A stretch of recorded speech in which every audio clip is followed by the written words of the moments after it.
Hey, what's going on, everybody? Happy Thursday night. Happy 4th of July Eve. No, I'm not normally on Thursday nights, but I figure, what the hell? Let's go ahead and do this because some big news dropped yesterday. Was it yesterday? Day before? The official announcement of the new Night of the Living Dead, Savini's Night of the Living Dead, or as we call it, Night of the Living Dead 90, or Night 90, as some call it. Whatever you want to call it. Announcement was made. It's officially coming out September 23rd, I believe, if I'm not mistaken. So all the details, all the bonus features, all that stuff's been announced. So we're going to take a look at that tonight, go through every little detail, pick it apart, talk about what we're excited about, what we feel like we're missing out on, what else we would have liked to have seen. Hope everything's coming in all right. But how's everybody doing? Everybody getting ready for the 4th of July? Got fireworks planned, grilling planned. What do y'all got going on? Because got a busy weekend ahead of me. So that's why I thought I'd come on here on this Thursday night, go ahead and do this stream, talk about this new Night of the Living Dead release, and just shoot the shit for a little bit. I don't know if I'll go for the full 3-hour extravaganza tonight, but we'll go as long as you guys want to go. It's going to be an Ask Me Anything type of show, whatever you guys want to talk about. If you got any questions, ask me anything, literally, ask me anything. We can talk about whatever you guys want to talk about, but hope everybody's doing well out there. Let's see who we got in the chat so far. I saw Brett. It's already in here. 1911 Guitar Dude says, hey, this 4K is a great surprise this year. Same year I got to see the filming locations too. What great timing. Yeah. We knew that this was coming. Like I've been talking about this release for, it feels like years now. Because I remember hearing about it at least 2 years ago. So when I first started hearing about it, little rumblings that something was coming. We didn't know who was putting it out or who was working on it or what it was going to be. But and then we got, kind of the rumor and innuendo. I don't know, a few months back.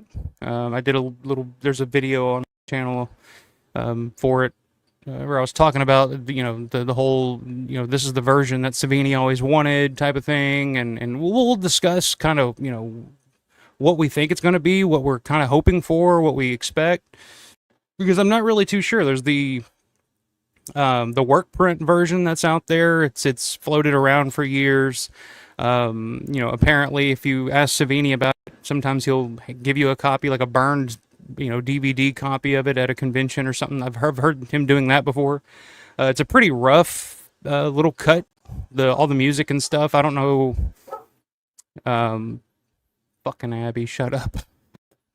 I don't know. I don't think they'll be able to use the actual music and stuff that's in that on that work print version. So I don't know how they're going to do that, but it's going to be interesting. I'm really curious to see what it is. I'm trying to keep my expectations not low, but temper them at least a little bit, and not expect too much from it, I guess. And just it's like that quote from the Devil's Rejects. I always keep my expectations low, so I'm never disappointed, type of thing. It's wise words to live by the great Bill Moseley. Which, speaking of, he's going to be, of course, he's in Night of Living Dead 90. So there you go. There's the little tie-in already. But what's going on, man? Good to see you. Hope you have a great 4th of July tomorrow. We got Michelle Parsons in the house, and I don't know if you celebrate 4th of July or not. I don't know. You guys just had Canada Day. Was it a couple days ago? July 1st, I think, is when Canada Day is. So happy Canada Day, belated Canada Day to you. So I'm hoping to see some filming locations in October when I'm back in Pittsburgh. Yeah, we need to get Braddock.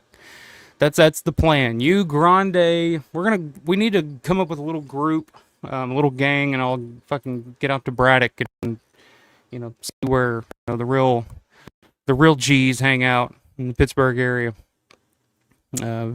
Always good to see you, Michelle. Dawn of the Dead, at least. We got Robert's in the house, Night 90 Robert. I'm sure he's, glowing about the news that we got this week about this release and when it's coming out. And it's coming out sooner rather than later. I was thinking October.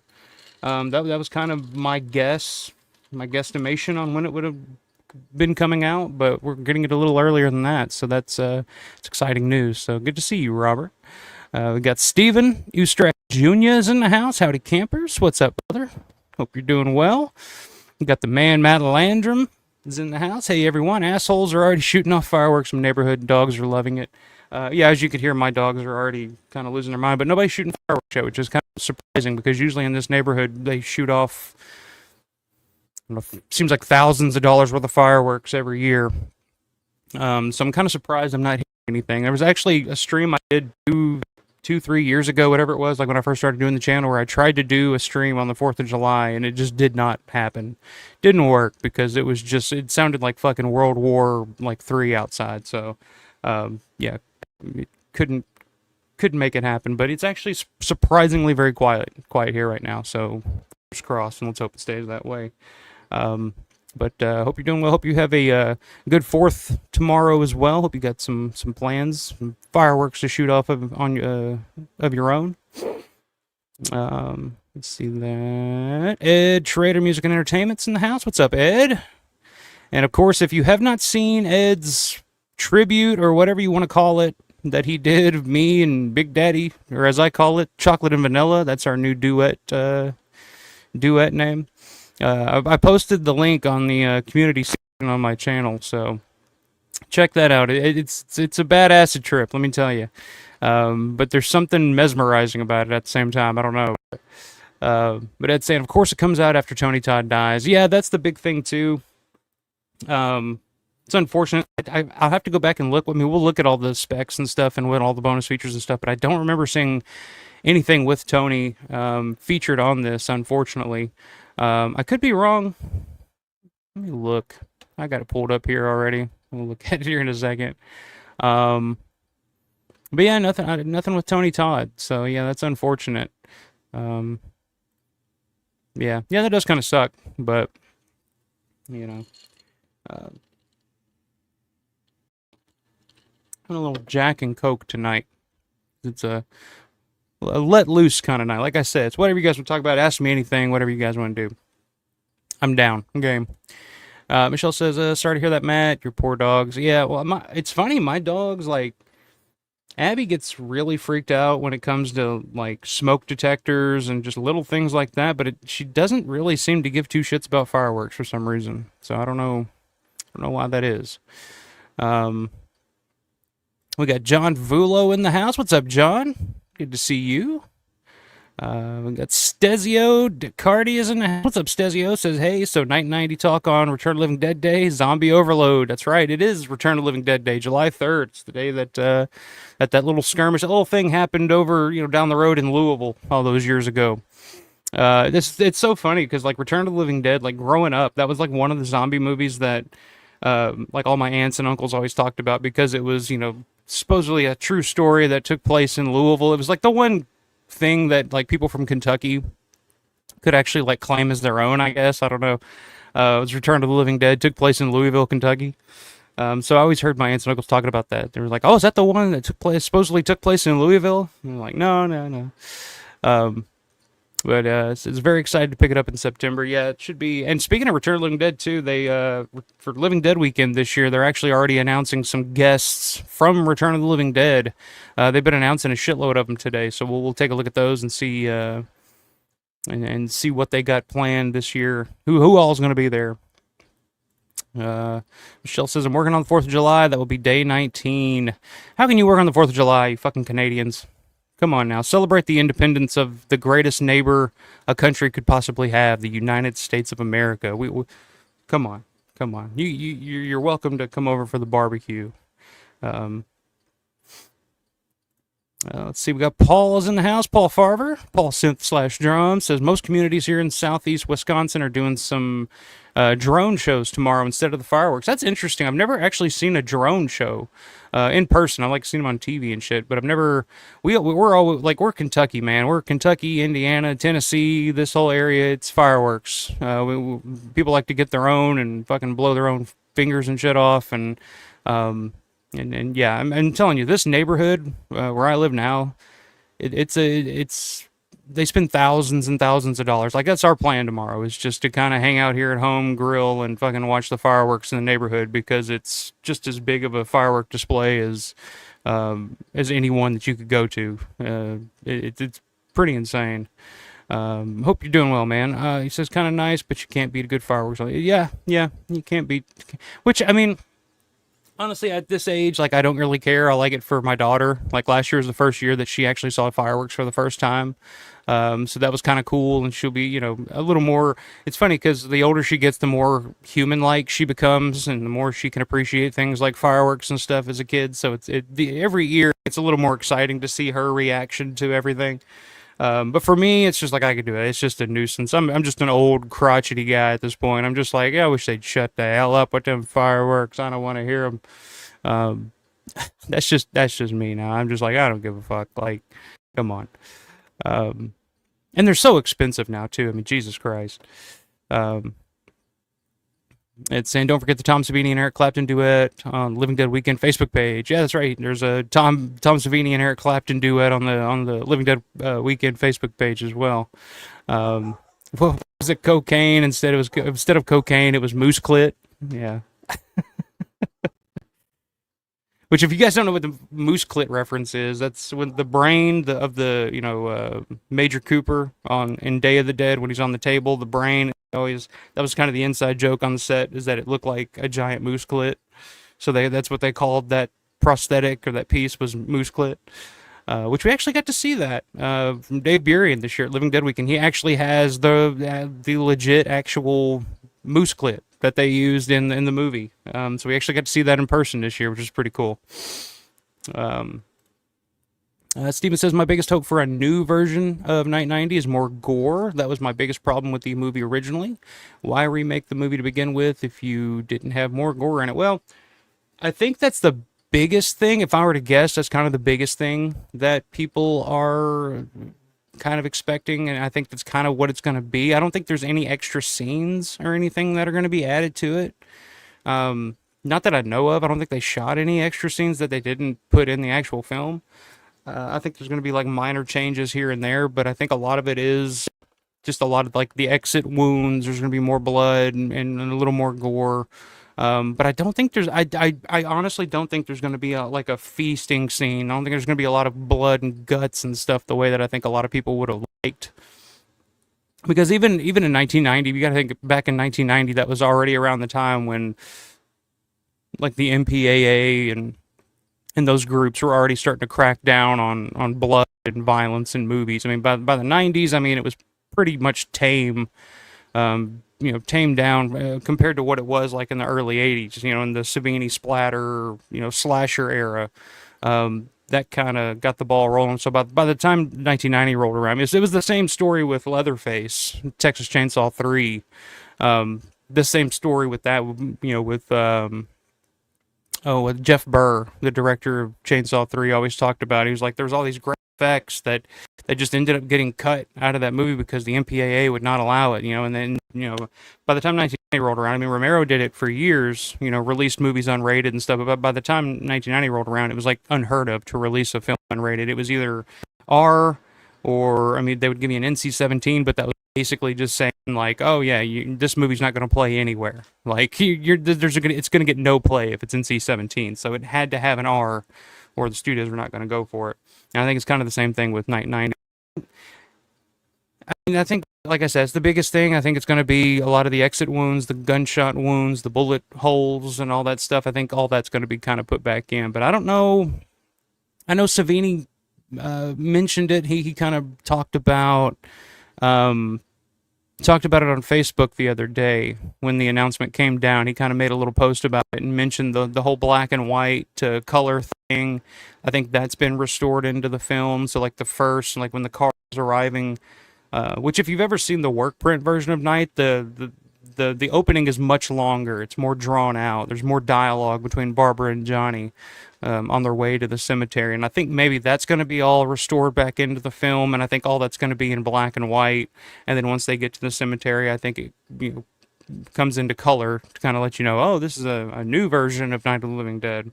So he did mention that the other day in his statement. But it sounds like he's pretty excited and pretty happy about what it is and what to expect from it. He's included on some of the new bonus features, so that'll be interesting to hear. I think he does a new commentary actually, so yeah. I mean, it's like I said, I'm trying to temper my expectations of what this version's going to be.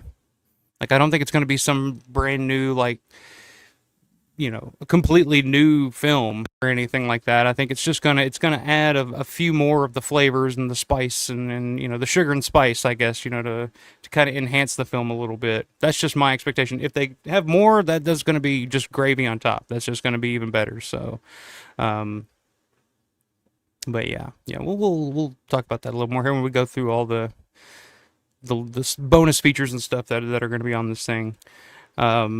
He said, "I don't light fireworks myself. I let others blowing up." That's the way to do it, Stephen. That's the smart move. Smart man. Steven says, "Good point. RoboCop almost got an X rating, believe it or not." Oh yeah, I fully believe that. I mean, RoboCop is a pretty violent film. I mean, that's Rob Bottin, and there's nothing there like. In my opinion, there's no better squib shots in film than a Rob Bottin bullet. You know what I mean? Like a bullet shot from Rob Bottin, like Total Recall, RoboCop. Like it's just like it's big fucking gunshots there, as George would say. So yeah, I fully believe that. Michelle saying Dave is the best. Yeah, Dave is super cool. I'd like to get him on the channel for a Collecting the Dead at some point. We've actually been in communication on Facebook here recently, just kind of discussing some different things, some Night of the Living Dead props that are out there, just kind of shooting the shit. So I'd love to have him on, and anytime he'd be willing to come on and kind of show up, because I mean, if anybody deserves a Collecting the Dead episode, it's Dave Burian, because some of the stuff that he has is just gold that it's a real privilege to see in person. What's up, Larry? He's in the house. Says, "What's up, fellas?" And Michelle. Well, Michelle's one of the fellas. Come on, she's just one of the guys. Um, well, what's up, man? Hope you're doing well. Robert says, even if I don't like the new version, at least it will also have the original on 4K. Is it? Does the original also? Because I saw that it's going to have a Blu-ray. That's right. Yeah. Okay. So it is the new 4K of the 1990 theatrical version. Okay. I'll bring this up here in a second. We'll go over it. Um, but yeah, I mean, I don't think there's going to be so much changed about it that it's going to be like, oh, I don't like this version. You know, I don't think it'll be like a Argento Dawn of the Dead cut or anything like that. You know what I mean? Um, I think it's just like I said. I think there's just going to be little bits and pieces added to kind of um, I don't know, add a little flavor, a little more flavor to the film that I think it was kind of missing in that original version. But we shall see. We shall see. Stizio says, when Henry Portrait of a Serial Killer came out, great movie, by the way. It's one of those movies that I love, but like don't like watching. It's really tough to watch, but when I do watch it, it's just like, God, this is a really well made, fantastic film. Um, so when Henry Portrait of a Serial Killer came out, I had to go to a tiny theater in downtown LA to see it. The MPAA really sucks and still needs a longer list of ratings so we can see films uncut. They've gotten a lot more lenient lately over the last few years, I think. Um, Especially like you look on TV and you see something like The Walking Dead and some of the stuff that's on TV now, and a lot of the the effects and stuff that they did on The Walking Dead, that shit would have gotten you an X rating, back in the 80s, easily, So it's pretty, it's come a long way, and they allow a lot more now. It's a little more lenient with the blood and the violence and stuff. I think now more so than anything, it feels like the MPAA is more interested in cracking down on like sexuality and certain aspects of like nudity and stuff like that. It feels like we're back at that point. Where it's almost like we just keep going around in circles, because it's like in the 80s it was like the blood is bad but you can show as much tits and ass as you want, and then in the 90s it was like blood is bad but also tits and ass is bad, so I don't want any of that, and then the 2000s it was like, okay, we're bringing back the gore and the tits, and now the gore's up, and I don't know, man, it's just weird. It really does just reflect where society is at now, or at the at the time that these films come out. But yeah, I don't know. It's weird. Um, but that's a movie, Henry Portrait of a Serial Killer, that would, I remember, I think it was Roger Ebert on Siskel and Ebert was making the case and I think they both were actually, believe it or not, because Siskel fucking hates horror movies, or hated horror movies. I mean, he's been dead for 30 years or whatever. Um, but they were both kind of making the case for Henry Portrait of a Serial Killer, I remember. Um, to be like, if for the rating system, if they're gonna ban or like give certain movies X ratings or whatever, like this is not one of them, because it's one of those movies that makes the violence very real, and there's a legitimacy to it that a lot of like the slasher films and stuff didn't have. But I feel like it'd be the other way around. It's like the more realistic and the more visceral that the violence is, I feel like that would be more of the film that you would want to shield from your children. Like I would never, like my daughter loves, like the other night, like I was like, oh my God, that's my daughter. She cleaned her room, and then the one thing she wanted to do after she cleaned her room was lay in bed, turn the lights off, and she was watching Halloween, the original Halloween. I walked down, and like, oh wow, yep, that's my girl. Um, so something like Halloween or Child's Play, a lot of those movies, like those wouldn't bother me. But I would never let her watch like Henry Portrait of a Serial Killer or Cannibal Holocaust or a lot of the Fulci stuff. Like to me, that's the hardcore stuff that you don't want your 5-year-old, 4-year-old to fucking watch. Um, but I don't know. That's just me. Um, Michelle says, I love Henry and I'm jealous you got to see it in any kind of big screen. Yeah, that's true. That's one of those, I don't know if they'll ever do like a Fathom Events, Henry Portrait of a Serial Killer returns to theaters for one night only. That'd be pretty fucking funny if they did, though. Um, it was seriously unsettling. Yeah, I bet it was, man. Especially the first time you see that back in the day when it first came out. Like, it's pretty rough stuff to see for the first time. The scene that always gets me, and it's like one of those scenes that I have trouble watching because it's so real, but it's also really inspiring. Like when I was aspiring filmmaker in my teens and early 20s. Like, that was always one of those scenes that I was always like, man, if I could just recreate that scene, like, I would feel like I accomplished something. Is the scene, of course, the home invasion scene where they're sitting there watching the home invasion, and just the realistic portrayal of that home invasion scene just fucking haunted me for days after I first saw it. I was just like, ooh, that was like, and it's just like the whole idea of just like, oh, could you imagine, like, if it really happened in real life, this is what it would be like. Um, that type of thing. And I've always wanted, like I said, like if I were to make a film, I've always wanted to kind of capture that moment. Not maybe not that moment, but that feeling that I got. I would want to, I would want to fucking, thrust it onto the unknowing audience, that type of thing. John says, the comment about the soundtrack is very interesting. I haven't thought of that issue. The work print restoration may be very similar to what they did for the original cut of Dirty Work. Yeah, I mean, that's the big question for me. Like, because, I mean, I'm sure all the elements, because Sony is the one that's putting out this version. So if anybody has all the original elements and all the cut footage and stuff, it's going to be Sony, because they've owned it since, however long. I mean, they've had it for a long time. So if anybody's going to have all that footage, it's going to be Sony. And if they just put it back together and it's basically going to be just the work print version, they're going to have to, the music's got to be different, because there's no way you're using all that music from, because I mean, all that is just, the stuff in the work print version is just licensed music from like Tangerine Dream. They use some stuff from John Carpenter and all kinds of different stuff. And there's no friggin' way in the world that they would be able to license all that stuff and put it back into this version. So they're going to have to use that original soundtrack, which everybody knows that I'm a huge fan of. Fucking Paul McCullough's brilliant soundtrack. They're going to have to incorporate that somehow into this new version. I'm really curious to see how they do that. That's going to be the one of the big things that I'm going to be really interested to see how they make that work.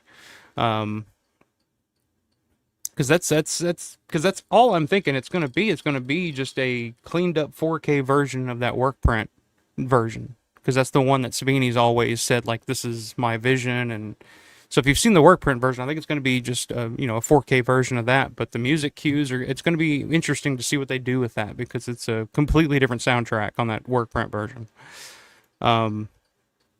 Steven says, quick trivia question. All right. First movie to receive the NC-17 rating. I will reveal the answer if anyone cares. Or if you all don't cheat, like your phones. First movie to receive the NC-17 rating. I don't know that off the top of my head, actually. Does anybody in the chat know?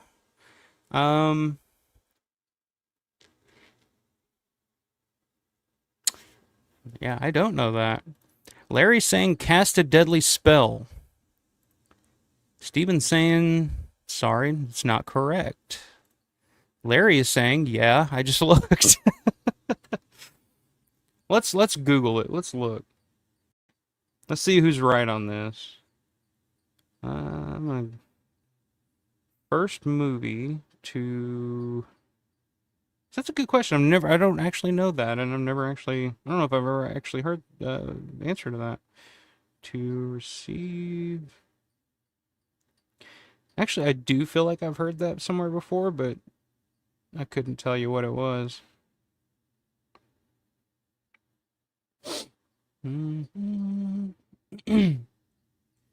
So, Google. So, AI on Google, for whatever that's worth, first movie to be rated NC-17 by the MPAA was Henry and June, released in 1990. This film, directed by Philip Kaufman, was the first to receive the newly created NC-17 rating, which replaced the X rating. Starred Fred Ward, Uma Thurman, and Maria de Medeiros. Never heard of that movie. Fred Ward, Uma Thurman, that's an interesting cast. So is that the correct answer, Steven? Henry and June. Never seen it. Never heard of it. 1990. So same year that, Night 90 came out, obviously. Well, what's up, Stukas? Grant? Says, hey, dudes, my neighbor's house is on fucking fire right now. No joke. Well, happy 4th of July. Shit. I hope you're all right. Hope you're far enough away that it's not going to affect you, my man. And if it is, I mean, get out of your house. Get the fuck out. All right. Hope everything's all right, man. Yeah, that's another thing you guys be careful about too with this because I mean it's been pretty fucking hot and dry here in Indiana the past week or so. Um, so yeah, you gotta watch for those fires. Make sure you're putting those out. Um, okay. Steven says I'll give you a hint. Yep. So there you go. I looked it up. There we go. Larry says Fred Ward is in it. That's why I was thinking Casadilly spell. I just looked it up. Henry and June. There you go. All right. Well, you guys had it all figured out before I did, but hey, whatever. It was fun for me. Educating everybody tonight. Thank you, Steven. Um, Stuka's saying we are hoping they are all okay. Insane amounts of red and blue lights right now. Shout out to my stepson Bryson. Yeah, man. I hope everybody's okay. I mean, are you friendly with the neighbors? You guys know them? I mean, check see if everybody got out. Everybody's all right. Interesting. Interesting. Well, I hope everybody's all right, man. Keep us posted. Keep us posted for sure. Robert says I love the 1990 soundtrack. I actually have that on vinyl. I'm not, like I said, you guys know I'm not a big fan of Paul McCullough's soundtrack, but I actually do have it on vinyl. And I think that's the moment when I really realized how much I didn't like that soundtrack is when I actually bought the vinyl and listened to it for the first time. And I was just like, I don't know. There's a couple of good tracks on it, but for the most part, it's very just kind of meh. Just my opinion, though. Steven says this may sound silly, Stickus, but I've heard from some people that the dog vest hugger thing may help. The hell's that? What's the dog vest hugger thing? Never heard of it. Chintz, what's going on, man? Yo, he says. Chintz 2D. Met you at Living Dead Weekend this year, man. It was good to see you. Good to meet you. I hope you had a good time, and hope everything's well. Hope you got a good 4th of July coming up tomorrow. Hope you got some cool plans. Um, let's see. Michelle says, I know of Henry and June, but I've never seen it. Yeah, I've never even heard of it. I was thinking when I saw Henry and June, I was thinking of that Johnny Depp movie where he, what is it, Benny and June? I was like, that wasn't like the first time I saw Henry and June, I was like, Benny and June? That's not NC-17, is it? Stesio says, first film I saw rated NC-17 was The Cook, the Thief, His Wife, and Her Lover. Fun date film. I've never heard of that either. That's the funny thing about NC-17 films. And I mean, I guess it makes total sense because nobody, saw a lot of these movies because they never came out in theaters and they were just kind of released, straight to video, and wasn't really a whole lot of marketing and advertisement going on for a lot of these films. But when I was younger, I remember watching like IFC and stuff like that, and a lot of films that they would show on there, like the NC-17 films I'd never seen. But when I was younger, I saw NC-17 and I just associated. I was like, oh, this must be porn, and I'd get excited and I'd watch it, and then like 99% of the movie is just like I was just like, where are the tits at? And it was just very disappointing. So after a while, I was just like, NC-17 is not all it was cracked up to be. But a lot of those movies, it's like those movies you just never heard of, never saw, and just kind of went under the radar, which is why a lot of films like Texas Chainsaw 3, Night 90, a lot of those films ended up cutting a lot of the blood and the gore out to avoid getting that NC-17 rating, which, it is what it is, I guess. It's all about the money. It's all about that money. Chin says, I remember Tom Savini was saying that they were releasing a 4K version of his version of Night of the Living Dead at the panel in the mall. I was so stoked. Yeah, like I said, I've been hearing about this. We've been kind of talking about it, speculating for quite some time now, but the official announcement finally came out. And I'm curious. There's a lot of brand new bonus features on this too, which is really needed because it's actually over there. I was gonna look, but there really has never been a whole lot of features and stuff available for Night of the Living Dead 90 out there. That DVD that came out years ago had a featurette, which was like 10, 15 minutes or something like that, which I think is also included on this set. My nose is itching like crazy. I feel like I've been doing blow all day or something. But there's that featurette, and then there was the commentary with Savini, which is a cool commentary, but I mean, that's pretty much about it that's ever been out there. So I'm curious to see what all is going to be on this new version. Robert says, I've never heard the actual soundtrack. I just like the music in the movie.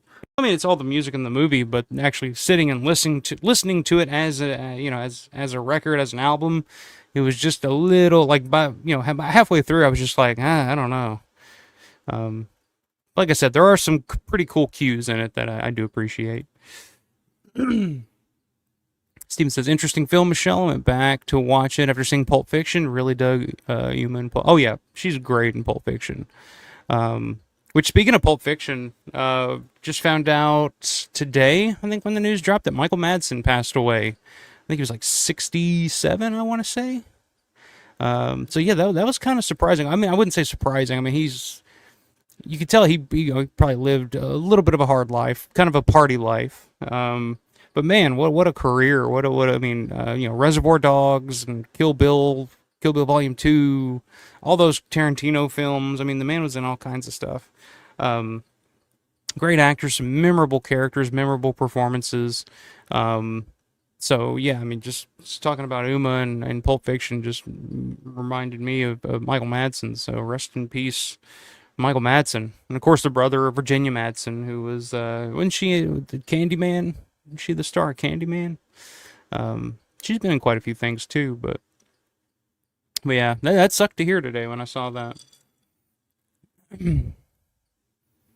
Chin says, yeah, I had a blast. I stayed at the mall for a few days after the event, traveled across the country on Amtrak from Cal. Wow, that's awesome, man. That's dedication. That's fucking cool. I just took my time, took it all in. It was great to meet you there, bro. Yeah, man, it was awesome meeting you. Like I said, that whole weekend went by so fucking fast. I feel like I didn't do like half of the things that I wanted to do. It was like one thing after another. Um, it's like I didn't get a chance to go to Evan City Cemetery. I always go to Evan City Cemetery. I didn't make it out there this year. Didn't make it to Braddock this year. Didn't do all the things I usually do, but just because it was just like so much going on all weekend long. So that whole weekend just flew by. But I'm glad you took a couple extra days after the event to just kind of take it all in and just enjoy your time out there, man. That's awesome to hear. That's pretty fucking cool, man. You took the fucking Amtrak all the way from California. That's pretty badass. Much respect to that, sir. Paul says, first PG-13 film, Red Dawn. Awesome movie. Yeah, PG-13, some people forget, like, PG-13 didn't come to, like, mid-80s, Red Dawn. I didn't know that was the first PG-13 film, but that totally makes sense. Because it's one of those films that does fall right in the middle of PG and R. Like, I love Red Dawn. That's one of my favorite movies of the 80s. Just because it just has a realistic feel to it, but it's almost like, I don't even know how you'd categorize it. It's like a teen movie, but it's also like it's almost like Rambo, like First Blood or something like that. It's like very realistic. Big fan of Red Dawn. Yeah, people forget, like before that, like a lot of PG movies were, pretty rough around the edges. Um, so it needed something there in the middle. I think I totally agree with the PG-13 rating. I think that's a perfectly understandable rating for a lot of films. A lot of films before it probably could have used that. Um, excuse me. Stizio says, fortunately, I lived in LA and saw most everything in the theater. Yes, it's one of the big positives of living in LA. Is that there's theaters everywhere. Which, speaking of, I mean, Day of the Dead's back in theaters. Of course, over this coming year, I think it's going to be going all the way through like Halloween. But the screenings are starting up. They're starting to announce certain screenings in certain theaters, and the closest one here is one in Paducah coming up next weekend. And it's going to be like a double. They're doing a double feature with Shaun of the Dead, and I'm like, man, and Paducah is like 2 hours from here. I might make the trip. I know Will is maybe. Well, actually, now I'm thinking about it, Paducah's probably a lot longer. Well, it's probably about 3 hours from here, actually. Because Will's about an hour from Paducah, and he's about 2 hours from me. So, yeah, it's probably about a 3 hour drive. But would have loved that. Would have loved that. I don't know. I still might make the trip. We'll see. We'll see. Supposed to be doing a stream next weekend on the 12th, actually. It's going to be really fun. I've become a really big fan of these guys. I've been watching a lot of their streams and stuff lately on their channel. They're really, really good, really entertaining streams. If you guys haven't checked them out, I highly recommend checking them out. It's the Revival House Podcast, and I'll shoot some links on my page for you guys to check out over the coming week or so to check out. But they're going to be on the channel next week. I did a stream with them about a month or so ago. I did a Martin commentary with them. It was a whole lot of fun. So I'm really looking forward to just getting those guys on next weekend and shooting the shit and just kind of talking some Romero with those guys. But they do a fantastic job. Really fun streams. They do a lot of rankings and tier lists and stuff like that, and really entertaining guys, and it's going to be a lot of fun having them on. So that's the plan for next weekend, July the 12th, I think is the date we settled on. So I'm going to have those guys on next Saturday. So yeah, check them out. Revival House Podcast. I think you guys probably get a kick out of them. Really good stuff. John Vulo, where are the tits at? Michael Lancaster, 2025. That's right. Where are the tits at? That is a good question. I mean, you don't see a whole lot of that in movies anymore. You know, not that I'm just like, I gotta see book. I mean, it's 2025. I mean, if you want to see tits, everybody has a cell phone now, and you can just kind of look. Everybody has like fucking X videos or Pornhub bookmarked on their phone, and you can look, you can see whatever you want now. But that's the thing. It's like I don't ever really watch movies for that. Like I've tried to explain this before to people. It's like at this point, like I've seen so many tits in my life. It's like when I see tits in a movie, it's like, all right, what do these tits mean? What are the meaning of these tits in this movie? Like what is this scene supposed to be conveying? I'm just a cinema snob like that at this point. Yes. But when I was younger, that's a whole other story. Sometimes I would just watch a movie just for the possibility and the hope that we'd see some boobage. But that was back in the old days, back when everybody saw in black and white before before the internet. Believe it or not. Anyway, Steve says it's some kind of like vest or sweater that supposedly hugs your dog and calms him down. I saw it on TV, and the friend of a friend recommended it. Interesting. I might need that for my dog, because my dog freaks out if she hears the which this has happened before, but like if she's at home and we're not home, and the fucking smoke detector starts chirping, she will tear the fucking door apart trying to get out of the house. Like she's not handling it. She can't deal with it. Which is always fun to come home to when you walk in your front door and everything's torn to shit, and she's sitting there just shaking like she's shitting peach seeds or something. I might have to look into that for her, honestly. Chintz says Night of the Living Dead 90 needs more special features and commentary. I'm actually excited to see it. I think there's a pretty good amount of features, and there's a brand new commentary that I know Savini did for this new version. But we'll check all that out in just a second. Let me try to catch up on some of these comments here. Robert says, I can't imagine that soundtrack being very enjoyable, just sitting and listening. Yeah, I mean, it's not the greatest. I mean, there's a couple of tracks. Like, I like some of the more ambient stuff that McCullough did with that soundtrack, but for the most part, like, as a whole, I felt like they could have done better. They could have got somebody better to do that score. But, I mean, it's McCullough, and he worked with Russo and those guys for years and years and years, dating all the way back to the late Image days. So I'm sure that he was just not free, but cheap and available, basically. So I'm pretty sure that's why they just kind of went with McCullough to do the score on that, but I feel like it deserves something better. It says Savina said this version will start in grainy black and white and then go to color. That's right. Yeah, which is cool. I've always been a fan of that idea. I always thought that was a cool idea. But like I said, I don't know. Because if you've seen the work print version, the opening is much longer. There's more dialogue between Barbara and Johnny. So I'm wondering if they're going to they have to use a lot of that. I mean, that'd be kind of the whole point of releasing this thing. I'm kind of stupid to leave that out. Steven says, you look like a big Lee Marvin fan. That's right. Rest in peace, Michael Madsen. Absolutely. John says, Madsen sat across from us at the Day Con Theater at Chiller in April. Yeah, he was doing some cons here. I remember seeing. I never met him or never went to anything he was at, but I was in a wheelchair the whole time. He didn't seem well. At least he had a big line. Oh, that's cool. At least he had.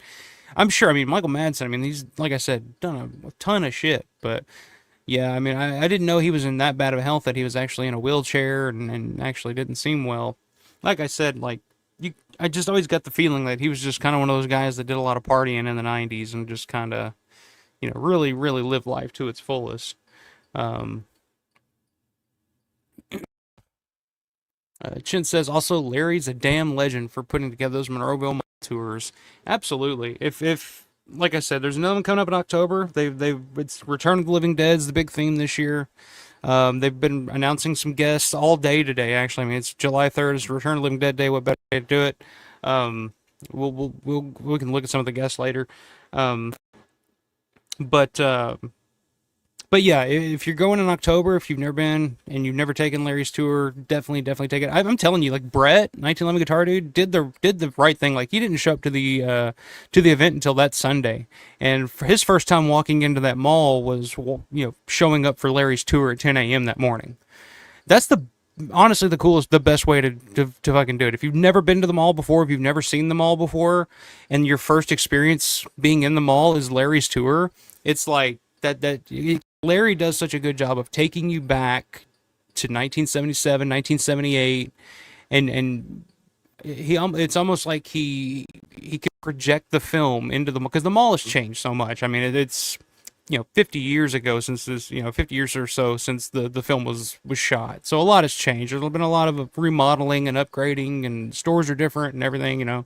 So the first time you walk in, if you've never been in there before, the first time you walk through it, you're kind of like, yeah, I mean, like I can kind of tell that this was the mall that Don was shot in, but nothing's the same. The fountain's gone, the clock tower's gone, the bridge is gone, a lot of the vegetation, like it's very different. But when you take Larry's tour, Larry puts you in a spot, literally, like he'll stop at a spot and say, okay, this is how they shot this. If you look here, you can see the patterns on the marble here, and actually on the program you can actually see the shot from the film that he's talking about, so you can match up the marble, and all of a sudden, like, oh shit, like this is where they shot that scene, and all of a sudden the realization hits you.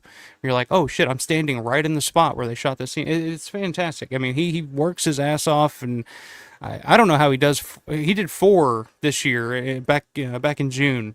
4 tours. I mean, the amount of energy and effort he puts into these things, like I would do one, and I would just be like, fuck, I'm cooked. Like I'm good. Um, but yeah, Larry's the man for sure. Uh-oh, I'm about to be attacked. Michelle says Virginia Madsen started a 1991 cable TV movie called Love Kills with Lenny Von Dolan and Eric Anderson. That's my number one hope for a Blu-ray release one day. Interesting. I've never heard either one of those. Educating everybody tonight. Cable TV movie. That'd probably be a Vinegar Syndrome release if I were to guess. Um, Robert says Temple of Doom was one of the first PG-13 movies. Yeah, that makes sense. Makes sense. Never been a big Temple of Doom fan. I like Raiders of the Lost Ark. It's one of those that like I didn't grow up on, but like I remember watching later in life and kind of being like, oh yeah, this is a good movie. But the one that I grew up on and I just love to this day is Last Crusade. Like with Sean Connery, and I just love that movie. That's just a killer movie. And I remember watching that all the time when I was a kid. Like I used to dream of being Indiana Jones one day when I was a little kid, because of that movie. But yeah, Temple of Doom was one that I just never quite got. It's been a long time since I've seen it. Maybe I need to revisit it, watch it with adult eyes, because I think the last time I saw it, I was probably in my teens, probably. Um, yeah, I got you. Release, not rehearse. I'm tired. I'm gonna blame it on working. Yeah, you're working a little too much. You can calm down a little bit. Um, Robert says none of that stuff ever seems to come to my state of Michigan. I'm sure they'll have a release a day. I'm sure you're talking about Day of the Dead. I'm sure they'll have a screening in Michigan at some point. Um,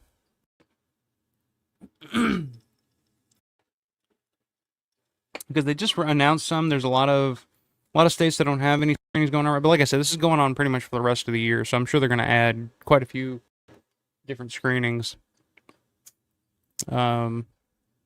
Chintz says, "Oh yeah, always wanted to see them all since I was a kid. Legit took over 2 hours on a train to get there, and when I seen them all from a city bus from Pittsburgh to Monroeville, I legit cried.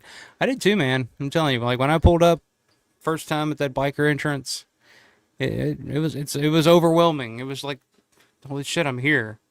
It's like I've always, like you said, I've always dreamed of this moment of being in this spot.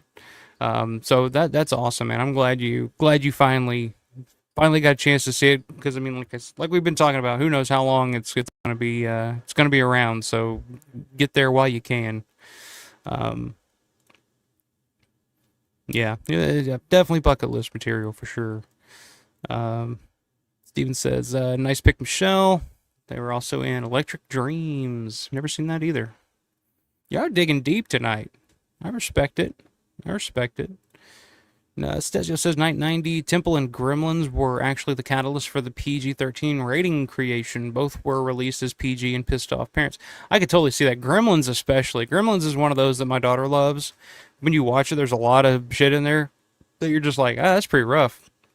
But yeah, there was no middle ground there between PG and R. So you didn't want to make it R because it didn't, you didn't want to put it in the same category as, a lot of those R-rated movies at the time. But also PG was just kind of like, yeah, a little soft. So yeah, PG-13 is one that I totally understand. Um, but I totally agree. There needs to be some kind of better version of a rating system out there.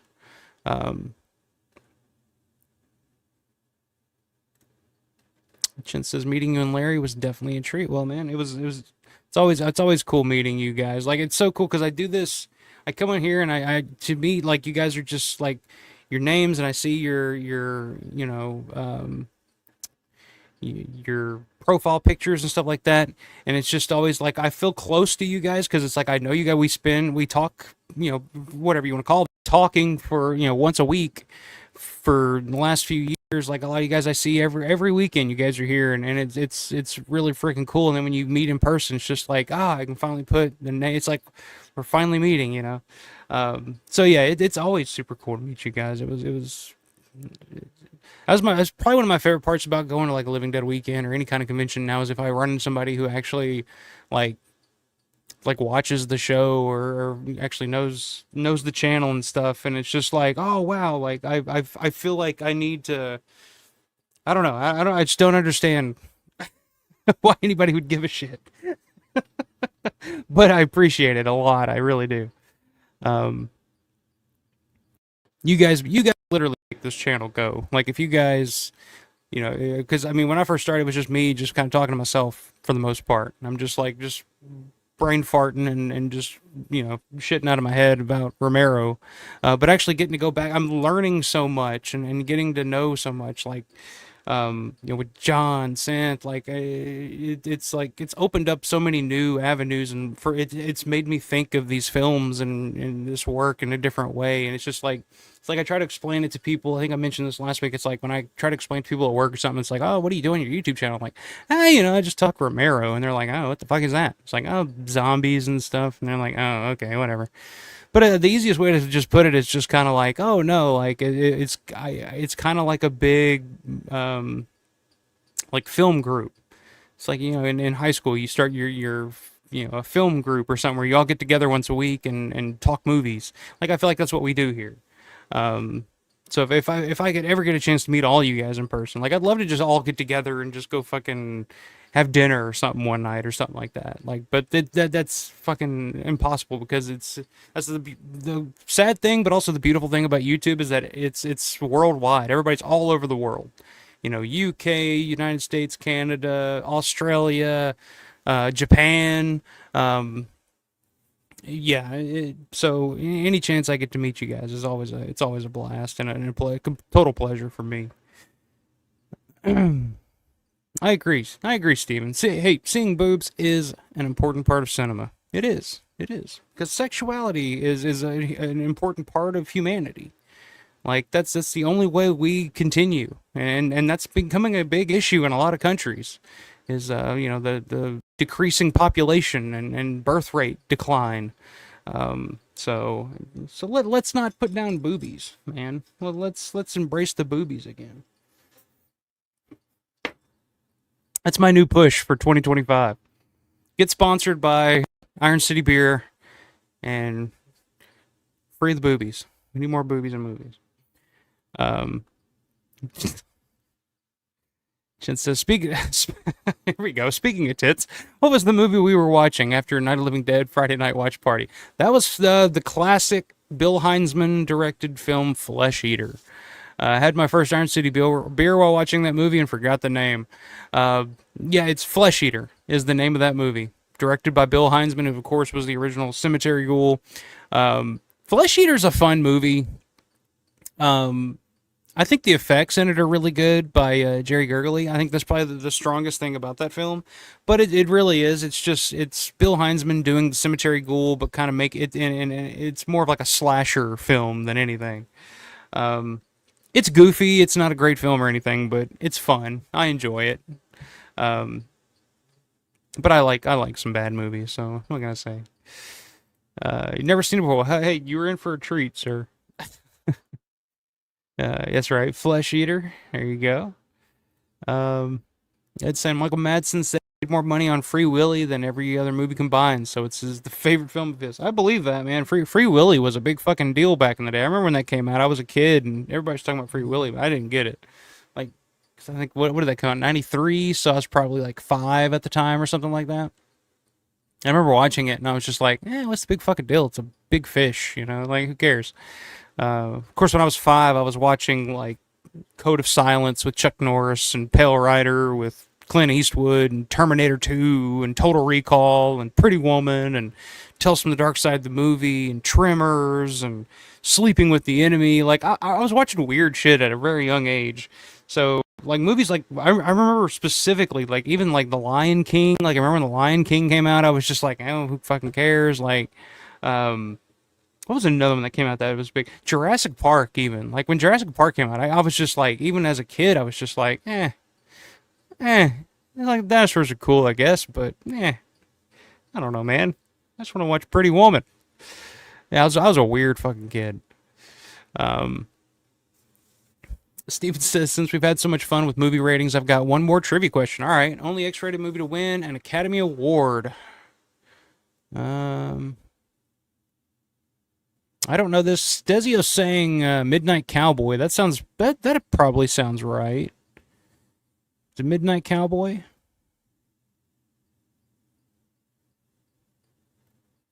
Let me see. Okay, yeah, that's it. Midnight Cowboy, which I actually have on Blu-ray. I've never actually watched it, never seen it.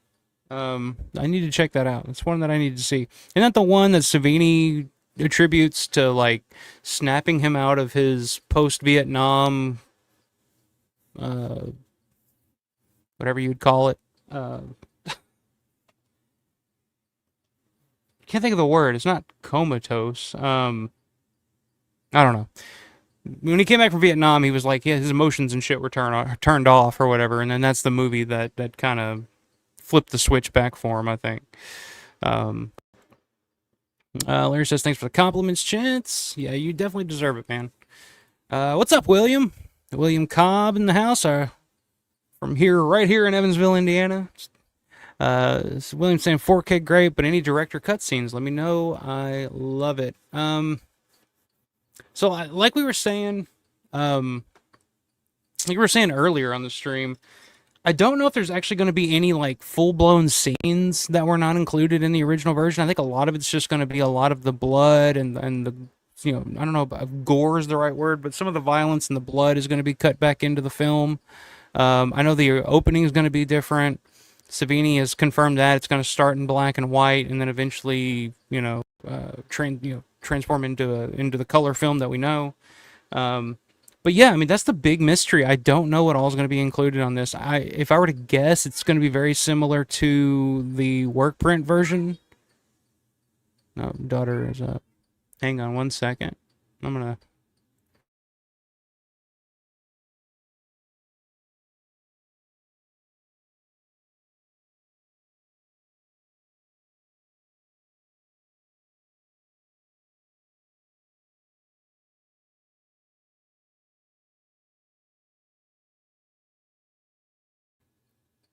All right, sorry about that. I don't know what she's talking about.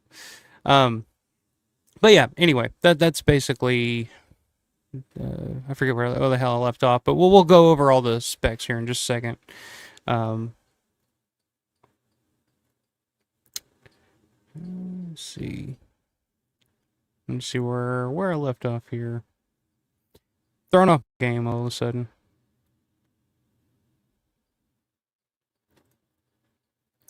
Temple of Doom and Gremlins. So I'm a little behind. We're still talking about Gremlins and Temple of Doom. Larry's saying, you're welcome, Chance. It's an honor and pleasure to do the tours. Well, if you're the man to do it, you're absolutely the man to do it. Steven says, greatest summer of movies of all time, 1989. That's a good question. What do you guys think is the best summer, or we could just go with year? What's the best year for film? 1990 is hard to beat for me, honestly. I'm just talking about Night of the Living Dead, but 1990 is really hard to beat for me because that's kind of the year that I grew up on. All those movies I just named. I mean, for some reason, 1990 was the year of, like, those were the VHS tapes that I discovered in our collection at home. I mean, like I said, Total Recall, Pretty Woman, Tremors, Night of the Living Dead 90, Tales from the Dark Side, the movie. Yeah, 1990 is hard to beat. 85 is a really good year. I'd say 80 is a really good year. But for me personally, yeah, 1990 is a hard year to beat for sure. What do you guys think? What's a good year for movies? Robert says the original script for Gremlins was actually supposed to be a hard art. Yeah, that's true. Trust me, that's one of my daughter's favorite movies. So I watched. That's one of those movies, Gremlins and Gremlins 2. Or those are the two of those movies that I've seen like a shitload here lately. Chin says, an honor to see the boiler room and the stairs. Thanks to Larry. I never ever thought in a million years I would see those spots in real life. Yeah, that's like the big draw to those tours for me is the, like, you actually get to go behind, behind the scenes in the mall to the boiler room and the stairwell and all that. Because that's the stuff that's just hasn't changed a bit, since the movie was made. Chin saying the 80s produced some of the greatest movies ever. Yeah, the 80s were great. I'm more of a 70s guy myself. I would much like, and Tarantino's kind of said this before. I don't know if I fully agree with it, but he hates the 80s. Like, he was just like, it's just nothing but a bunch of crap that was made in the 80s. I don't fully agree with that, but I do prefer the 70s, movies from the 70s more so than the 80s. But yeah, I mean, compared to now, I mean, the 80s was just miles ahead of anything that I've seen lately. William says they were actually planning on killing the mom in Gremlins, and a gremlin was going to roll her head downstairs like a bowling ball. That'd have been fun.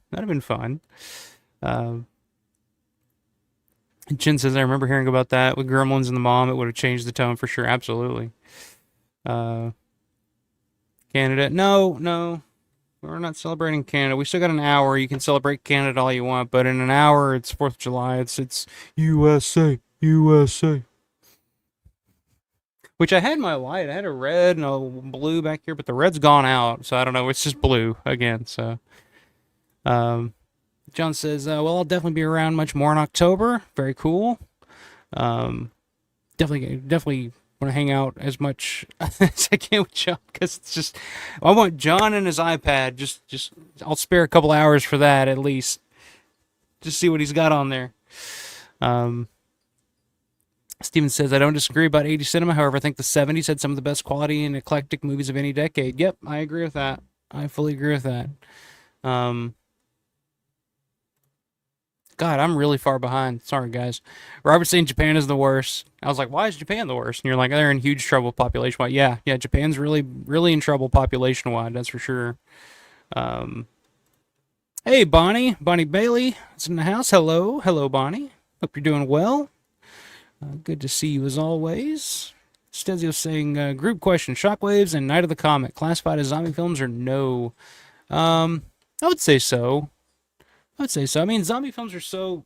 That's the funny thing about zombie films, is that they're not... they can be classified as a bunch of... Like, to me, like, Night of the Creeps is definitely a zombie film, too. Well, we talked about 28 Days Later. I've always considered that's a zombie, not an infected person's film, whatever. Like, um, zombie films, there's just a formula and a feel to certain films that I think make them a zombie film more so than just like what the zombies actually are, in my opinion. Whether they're dead coming back to life or infected or, pod people or whatever. It's like if there's a group of possessed or mutated people coming after one specific group, to me that feels like a zombie movie. But um,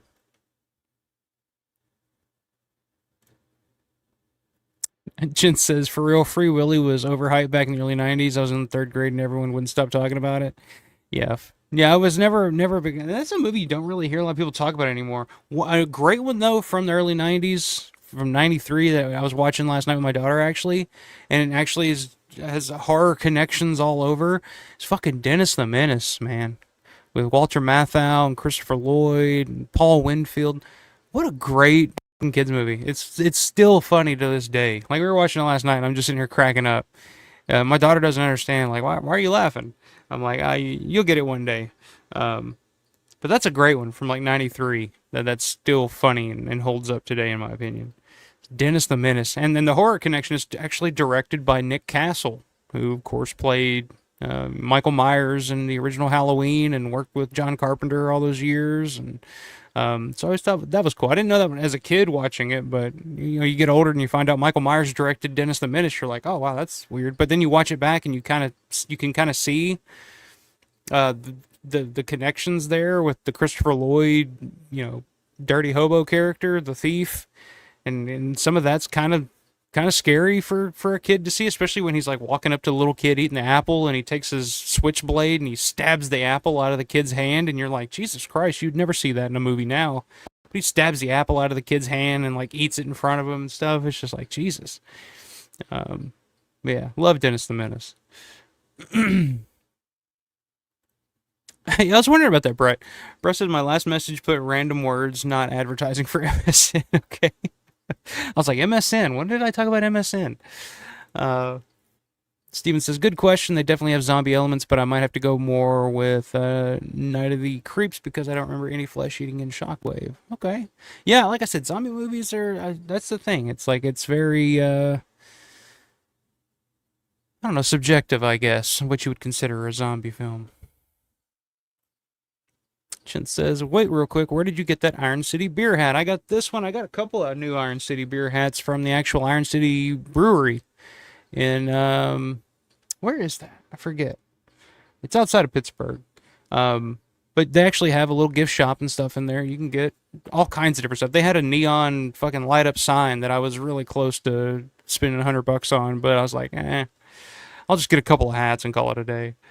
Uh, but yeah, there's if you next. I don't know if you're going to be in Pittsburgh again, but there is actually you can order them online. Actually, I don't know why. If you just go to the Iron City Beer website, you can actually order hats, shirts. They got Hawaiians. They got all kinds. Anything you can slap Iron City Beer on, it's on. Like they know advertising. Let me tell you. Speaking of advertising, Iron City Beer, if you throw your boy a couple bucks here, because nobody promotes you guys more than I fucking do. Let me tell you.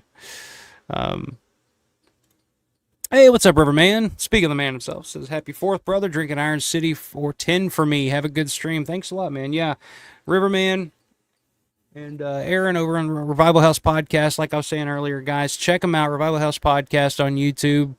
Becoming a really big fan of those guys. Love watching their streams and their conversations. Really entertaining stuff. And like I said, they'll be on the channel next weekend, July the 12th. So I'm really looking forward to hanging out with those guys next weekend. Should be fun. Looks like Ed is having a series of small strokes here. I don't know what's going on here, but hope you're all right, Ed. Chid says I would say 87 or 89 because of Killer Clowns and Critters 1 and 2. Okay, all right. Stezio saying 85 for the best year in films. 85 is hard to beat, especially in horror. 85 was like the peak of 80s horror. Of all we've talked about it a dozen times, but I mean, just Day of the Dead, Return of the Living Dead, Demons. I mean, any country you look at, I mean, 85 was pretty killer. It's saying even Romero gave us Patty Tallman's boobs and Naira. That's true. And Romero was not a big boob guy. You didn't see a whole lot of boobs in his films. But luckily he went Went that direction with Patty Tallman and Knight Riders. Good scene. It's saying 87, great year too. Long Live Predator. That's a good. Yeah, any year in the 80s is pretty hard to beat if you go back and actually look at it. Paul says my dad and brother went to see Jurassic Park in the theater when it came out. I wasn't allowed to go because they thought it would be too scary for me. But the previous year I saw Cliffhanger on VHS. Cliffhanger was one I remember watching when I was a kid too, and I just didn't quite get. I don't think I've seen it since then, but I'd have to go back and check it out. But um, I don't even remember what that movie was about, honestly. I remember it had Stallone in it, of course, but Steven saying Batman 89, Lethal Weapon 2, yeah, Indiana Jones and Last Crusade, Ghostbusters 2, and so many more to choose from. That's why I picked Summer of 89. Yeah, I mean, dude, between Batman and Indiana Jones and Last Crusade, that's pretty tough. Was Ghostbusters 2 89? I always thought that was 90 as well. I grew up on 1990. That was my year growing up. So that's when like Days of Thunder, like all those movies that came out in 1990 were the ones that I grew up on. So I'm gonna take Riverman's advice and have an ice cold Iron City. Now that I've finished my Jack and Coke. Um,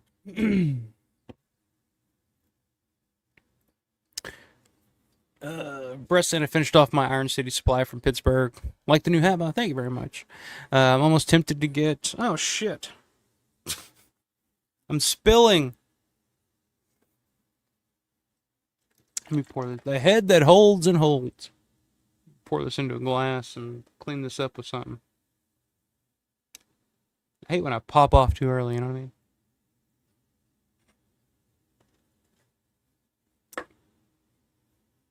The head that holds. Jesus Christ.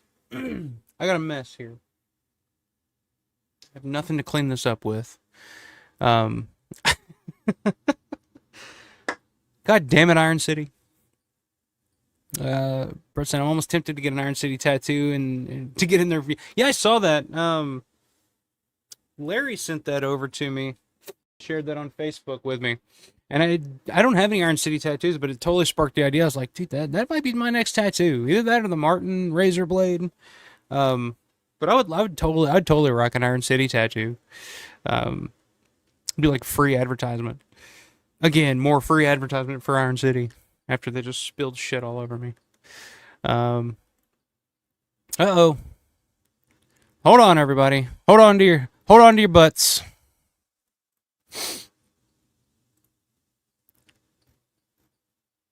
Here we go. All right. It's the return.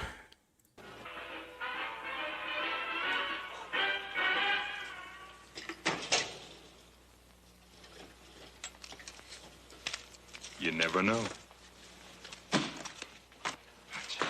Money, money, money.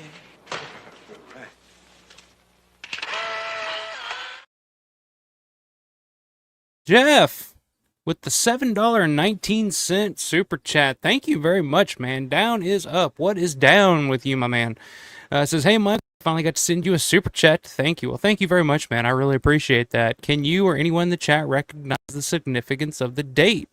Well, it is Return of the Living Dead Day. July the 3rd, what was it, 84, I think, in the movie? But yes, July the 3rd. And like I was saying, with Living Dead Weekend coming up, they've announced some new Return of the Living Dead guests today, actually, some pretty big ones. So yeah, we can talk about that here in just a second. But good to see you, man. Thank you very much for that. I really appreciate it. Yeah, thank you very much, man. And hey, you never know. You never know. So thank you very much for that super chat, Jeff. Very much appreciated. But yeah, July the 3rd, it's Return of the Living Dead Day. Where the hell was I? Paul saying Cliffhanger was the first R-rated movie I ever saw. What was the first R-rated movie I ever saw was probably Terminator 2. Yeah, a lot of, actually, I can tell you right now, the first R-rated movie I ever saw was, probably Code of Silence with Chuck Norris. because I remember my dad had that VHS tape. He had that and Pale Rider on a VHS tape, both R-rated. But I remember Code of Silence was first, so I remember that's probably if I were to guess, it's probably the first R-rated movie I saw, and I was probably like 2 or 3 years old, probably when I first discovered how a VCR worked. Um, Chen says Tarantino does hate the 80s. He said the 60s resemble the 80s with bad movie scripts. I've seen that. Yeah, yeah. Tarantino's a 70s guy for sure, and I don't fully disagree with him on that. Like I said, I love the 70s. Like I can pop in anything from the 70s and kind of get into it. The 80s, a little more hit and miss for me, but I don't fully agree with him on the 80s though. I think there was a lot of really good stuff happening in the 80s. It was just a different flavor. It was just a different vibe than what we got in this. The 70s was definitely more experimental, more you never knew what the hell was coming because Hollywood was just new Hollywood was kind of just taking shots left and right on different ideas and different things. Um, the 80s, it was a little more toned down, I think, mainstream wise at least. Um, Ed saying 70 movies question, Billy Jack films or Walking Tall films. I've never been a big fan of either one of those, honestly. Um, but chat? What do we got here? Steven's saying, I'll go Billy Jack despite the third one. Okay, so Billy Jack gets a vote. Steven says, sadly, we never got to see the return of Billy Jack. He was making the movie and they ran out of money. Sadly, they were never able to finish it. So there you go. Chin's saying Walter Matthau was so good in Dennis Menace. Oh yeah, Walter Matthau's good in anything. He's one of my favorite actors of all time. Like that's another one I grew up on watching, like Grumpy Old Men and The Odd Couple, the original Odd Couple movie from '66, I think '67, with of course Jack Lemmon. It's one of my all-time favorite comedies, one of my all-time favorite movies. I remember I had to do a scene in drama class in high school from The Odd Couple back in high school, and yeah, I think that's what originally because I had to do the scene. Wasn't familiar with the movie yet, and then I had to go back and watch the movie to kind of get an idea. I was like, oh, this movie's fucking great. I love that. What other comedy, especially at that time, starts with a guy buying a hotel room at the very top of a hotel with the plan of jumping out the window and killing himself, but he can't get the window open. It's like what a depressing way to open a comedy, but hey, it works. It's somehow still funny. I don't know. That's the '60s for you, I guess. Ben, what's up, man? Ben Gebhardt. It's in the house. Good to see you, man. Says, what Romero, Pittsburgh area location is still on your bucket list, or have you been to everything? I have not been to everything. The Day of the Dead Mine is definitely on my bucket list. Maybe one day. What other locations have I not been to? I've loved to still need to get down to Fort Myers to see a lot of the Day of the Dead locations down there. Fort Myers is a big one. Anything from Dawn. The rooftop of the mall. Luckily I was able to get on the roof of 247 back in June. That was a big one that I was able to check off. But the roof of the mall, like that's a big one to get up there. I wouldn't even move. Like I'll just stand up there just to be up there and just look around for a second. What are some other ones? Some I've visited a whole lot of. I'm trying to think. The basement at 247. I guess that's the next big one. Of course, the basement where they filmed the basement scenes from Night of the Living Dead. That's probably the next big one on my list of like ones that like maybe someday, maybe Matt can fly his drone down in the basement and wreck it down in the basement or something like that, and we can go down there and get the drone from the basement. I don't know, but we'll have to figure something out, Matt. Yeah, I don't know. That's the big one. The basement from Night. Rooftop of the mall. I'm trying to think film wise. Mine, I mean, of course, the Wampum Mine. That's a big one. Fort Myers. Pretty much everything from Day of the Dead, honestly. Yeah, that's a good question. Trying to think if I'm forgetting anything. I mean, obviously a big one for me would be to take a trip up to Canada at some point and visit George's grave. Like that's right up there at the top of the list. I'd love to go up to Toronto and visit George's grave, and while I'm up there, visit some Bruiser locations and some Land of the Dead locations and stuff like that. But that's a big one. Like I would love to actually finally go and visit George's grave site for sure. One of these days. Well, good to see you, man. Missed you at Living Dead weekend this year too, my man. Stadio says John Hughes wrote Dennis, so yeah, good script. Yeah, I didn't know that as a kid either, but like, and I didn't realize it until not too long ago actually that it was actually a John Hughes script as well. So it makes total sense looking at it now. Chin says I got to go back to Pittsburgh someday and caught me an Iron City beer. Had him away to New York City maybe next year. There you go, man. Uh, there's a plan. There's a plan. Yeah, the brewery's pretty fucking cool. Like they always got stuff going on there. I've only ever been to the gift shop, which they have all kinds of stuff in there that you can buy. I mean, I got the hats. I got a couple of the Iron City beer glasses. I mean, they know how to fucking advertise their shit. Let me tell you. Um, but they have events in there. I think they have like a looked like they had some kind of event area, like a bar area or something. And it's a really cool little stop. Um, John says Romero snuck boobs pretty much into every movie he did from Night to Night Riders. Yeah, um, yeah. I mean, if you can, I mean the naked zombie Night of the Living Dead, I guess that would count.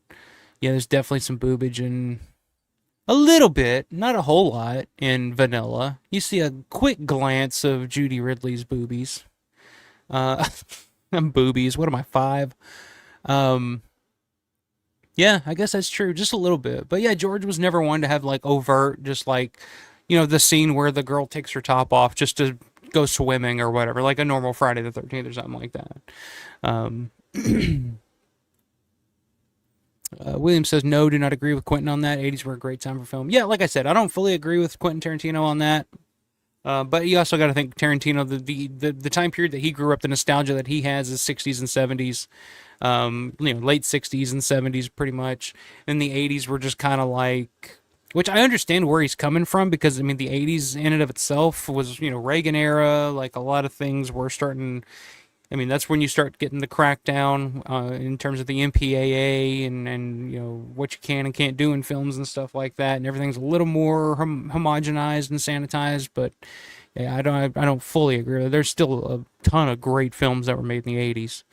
Um, Since says or no synth, well you're sort of synth. Paul says Christopher Lloyd gets his ass handed to him, and Dennis the Menace pretty bad but awesome. Yeah, yeah. My man gets the beans. Old man gets the beans at the end. Um, Cliffhanger had Michael Rooker. Okay, yeah. Like I said, I think the last time I saw Cliffhanger was when it came out, and my parents like pay-per-viewed it or something like that. And I thought it was gonna be like I don't know what I was expecting it to be, but I remember I wasn't the biggest fan when I was a kid. Um,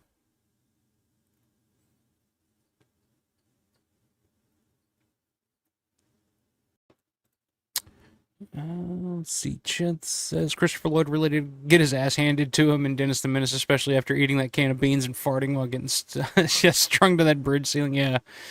Uh, yeah, good shit, man. Honestly, Dennis the Menace, didn't point this out, but I'm pretty sure, like I'm like 99% sure that Dennis the Menace was the first movie that I ever saw in a movie theater. I remember I was like 4 or 5 years old, and when it came out in '93, I remember it came out in the theater, and me and my mom went to see it on a little mom son date. I remember that. I remember like getting all dressed up and snazzy. I'm going to the movies for the first time. We're going to see Dennis the Menace. So that was, I think, a pretty like I'm 99% sure, unless there was something else that I saw that I was too young to remember, like a Disney movie or something. But I'm pretty sure Dennis the Menace was the first movie I ever saw in a movie theater. So I'm gonna love it either way for no other reason than that. Uh, that's right, Chintz. You never know. Um, Paul says Day of the Dead official U.S. release date 19. There you go. I completely fucking slipped on that. I'm just thinking about fucking Return of the Living Dead, I guess. But yeah, it's the official U.S. release date and for Day of the Dead. That's right. Michelle got it right too. Look at me. I'm just all over the damn place. Uh, yeah.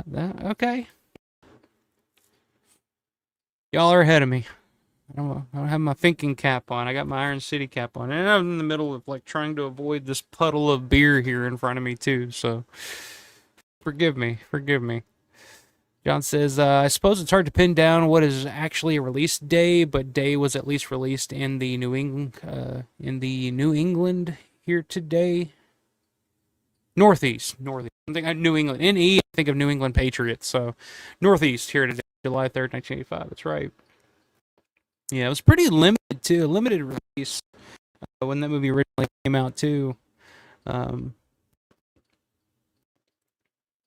Shin says, I just love the 80s because I was born in 83, grew up on 80s cheesy, schlocky movies. Well, I was born in 88, so I have a lot of nostalgia for the 90s, I guess. Like 1990, like I said, like that's my year of all the things that I grew up on. So, um, yeah, this is Steven says Dead and Buried at the drive-in for my first R-rated movie. I had some interesting hey, that's cool, man. That's cool. Um, yeah, I don't remember what my first like R-rated theater experience was. Congo? Was Congo R-rated or was that PG-13? I remember going seeing Congo, and even as a kid, I remember watching Congo and thinking like, what a piece of shit this is. Um, First R-rated. That's a good question too. I don't know what that would be. Uh, hmm. Yeah, we did. I remember when we were kids, we did go see Scary Movie when that came out. I think me and my cousin were like 12, 13, probably 13 or so, and my sister and his sister were probably like 8 or 9 years old at the time, 10 maybe. And my mom and my grandma took us to go see Scary Movie because I guess they were just thinking it was going to be just like a silly, movie. I don't know. It was rated R, but they didn't think anything of it.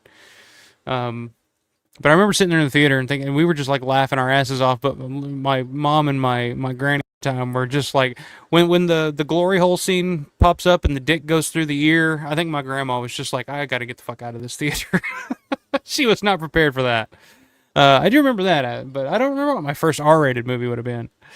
Um, well, Larry says Day was released regionally here and there all through the mid to late 1985 and 86. There was no national single day release. Yeah, kind of. I was kind of like it's kind of the same deal with probably Dawn. Like there's no. That's always constantly debated amongst people. Was like when was Dawn's original release date? It was just kind of Um, it's always been debated for years on what the actual release date for Dawn is. Um, Jeff saying you're right. I was going by the release in New York City. There you go. I'm saying Point Break, 1991. I haven't seen Point Break in years. That was one that my cousin had on VHS back in the day that we used to watch because his mom used to work at a pawn shop. She was a manager of a pawn shop. And so anytime they would get VHS tapes into the pawn shop, she had first dibs. So she would get everything. Like he just crazy collection of shit. Like she had every Nightmare on Elm Street, every Friday the 13th. And I remember I'd go the night at his house and we just watched Nightmare on Elm Street and like we watched Point Break. We watched all kinds of shit. But that's one I haven't seen in forever. Um, Chen says the basement for Night of the Living Dead was filmed in George's office on 247 Fort Pitt, where they filmed the rooftop scene. Yeah, yeah, the same place where they shot the opening rooftop scenes in Dawn, down in the basement. That's where they shot Night of the Living Dead. And from what I've seen, like the basement still looks pretty much exactly the same as it did in '68 when they shot Night of the Living Dead. So yeah, that's a big one that I'd love to get down there. That's right, Michelle. Monkey Shines did have a hot. There's leave it to Romero to do a hot sex scene with a paraplegic, and figure out some way to make it work. uh, Robert says, Mike, have you seen Zombie Diaries or The Dead? I love those two movies. I have seen those. It's been years. I couldn't really give you a real opinion on them. I remember like liking them when I watched them. I thought they were done pretty well. Zombie Diaries and The Dead, both of them. I know my buddy Robert Dobbins, I think he's a big fan of The Dead. I remember hearing him talk about that movie quite a bit. But yeah, I've seen both of those, and I remember liking them at the time. So they didn't stick out as like, oh, what huge pieces of shit or anything. Um, so yeah, those are two that I haven't seen in quite some time, but I do remember liking them. Jeff saying, okay, so world release June 30th, limited release July 3rd, wide release July 19th. Okay, so there you go. think we're still trying to figure out when Day of the Dead came out. It says if I had picked one place, it would be the Hardman home and get the darn Zenith radio. Now that I know they have it, I mean, I guess they would still have it, unless they given it to somebody else. I mean, it's kind of that's what me and Dave Burien were talking about, messaging about not too long ago, a couple weeks ago, was just about the rifle, because somebody has the rifle that they used in Night of the Living Dead. It's out there. Somebody has it, but we're not sure who. But yeah, there's still stuff out there that's kind of a mystery of who has it and where it's at. But I would, yeah, that Zenith radio, it's got to be out there somewhere. Still says, even as a kid, I always wondered why a small farmhouse needed all that electrical and phone wiring. Yeah, that's true. Yeah, made sense when I actually found out it was the office building basement. Yeah, that's right. Larry's saying the wide release date is wrong, Jeff. There was no wide release. Okay, so trying to figure it out here on July the 3rd. Trying to figure out when Day of the Dead officially fucking came out. Robert says my first movie I ever saw in a theater was Beetlejuice. Love that movie. I don't remember the first time I saw Beetlejuice. It was definitely not in the theater. It was definitely later on. That's a good one. That's one that my daughter loves. She's a big Beetlejuice fan. And subsequently, she's also a huge Harry Belafonte fan. I think that's his name, right? Harry Belafonte. It's like, Deo, he's a daisy. She loves those fucking songs. Those are on her playlist that we have to listen to anytime we drive anywhere. So yeah, there's that.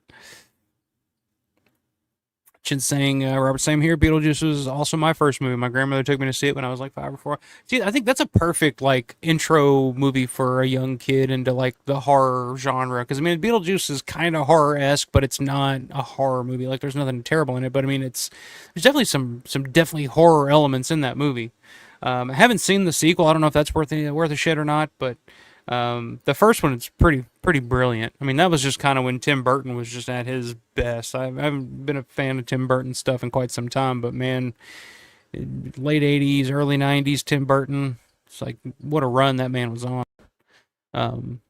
Big Ed Wood fan. Stegio says, I'm old. My first in-theater R was A Clockwork Orange. Wow. How old were you when you saw A Clockwork Orange in the theater? I'm a huge Clockwork Orange fan. That's one of my all-time favorite movies.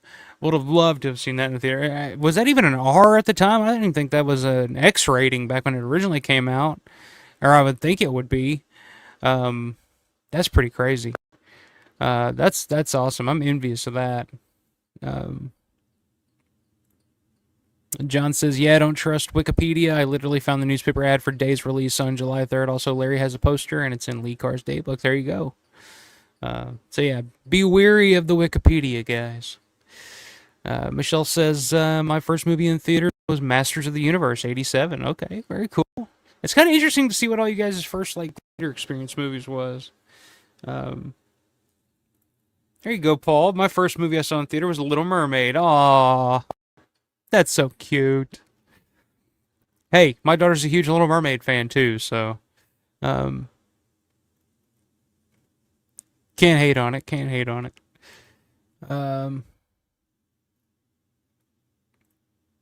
Chin says Congo might have been rated R because of that head smashing scene of Tim Curry. That sound was brutal, but it was a jump cut in the 80s. They would have had fully shown the kill. Yeah, that's right. Yeah, even Congo, like when I was a kid, like when you're a kid, you like anything. If you go to the movies and see it, it's like, oh, how cool was that? And it's like, wow. But even as a kid, like seeing Congo, I was just like, that movie was dog shit. Never, I don't even think I ever watched it again.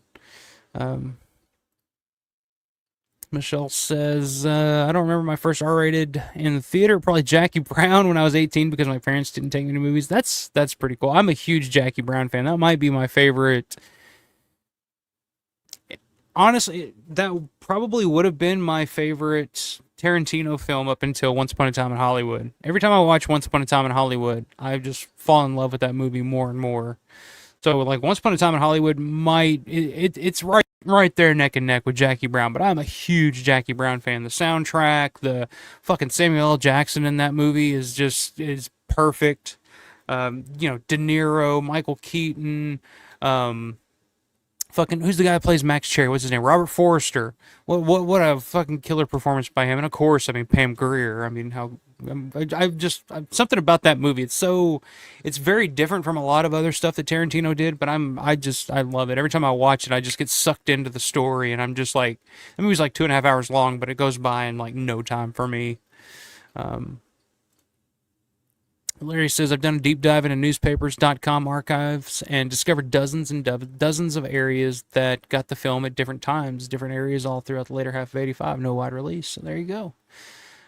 Yeah, because it was not rated. It was an unrated film. So, which always makes me want, people always ask, like, if Day had gotten the R rating, would it have been more of a success? Would it have been as successful as Return of the Living Dead? And I don't really know. Like, if they'd had the $7 million version that George originally wanted to do and got that R rating, but had to cut back, and it wasn't quite the special effects extravaganza that it became, that kind of made so many careers and kind of put, Savini right there on the top of Mount Rushmore. Yeah, who knows? I mean, I'm sure Nicotero would have still gone on and done great things. I mean, but I don't know. It's $1 million question. It's a big. That might maybe a future what if episode here. Robert says, I remember getting a promotional T-shirt for the Dead at FYE. Never been small enough to wear it. Oh, that's cool. I didn't know they did fucking promotional T-shirts for that. Chin says that rifle needs to be in the Living Dead Museum. Yeah, I mean, I don't know who has it. Somebody has it, and like I said, that's what me and Dave Buren were talking about. And that's kind of a mystery. Nobody really knows who has that rifle. But there is a rumor. I don't know if this is true, and I hope to God that it's fucking not. But that movie that came out a year ago, 2 years ago, Festival of the Living Dead, that the Soska sisters did, apparently the rumor is that the rifle that they had in that movie was the actual rifle from Night of the Living Dead. I don't know if I believe that or if that's true or not, or if anybody else has any more information on that than I do, but I would hope to hell that that's not, because I mean, why would you use it? No, because that movie was unbearable, fucking painful to watch. But I mean, nobody really knows who the guy is that has it or owns it or where it's at. But yeah, definitely, like, that would be really fucking cool if it, whoever has it would just donate it to the museum for a year or so, just so people can see it. Like, I'd just love to see it, Paul says, first R-rated I saw in a theater was The Rock, summer of '96, prime Cage Rage. Yeah, The Rock, that's a good one. That's an underrated movie that I don't think a lot of people could talk. I mean, that was that same era of, like, Con Air and, what was the other? Con Air, The Rock. There was another one that came around that time, that Broken Arrow. No, Face Off was another one that I loved when I was a kid, with him and Travolta. I haven't seen that in years, but I remember as a kid, like, I was all about the fucking Face Off, man. Yeah, The Rock's a good one. That's a good one. Hey, you got your money's worth, man. Just saying, something that I just posted as a super chat has caused chaos. Hey, man, that's awesome. That's what I love. Like I said, it's like it's like a film chat here. It's like just a bunch of super fucking nerds, like, nerding out about this shit.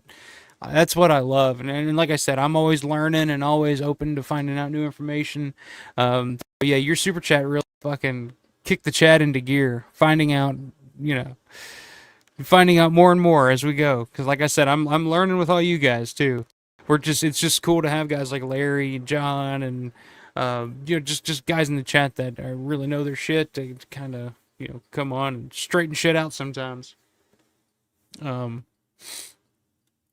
Yeah, that's a good way to put it, Robert. Beetlejuice, definitely horror adjacent. I agree with that.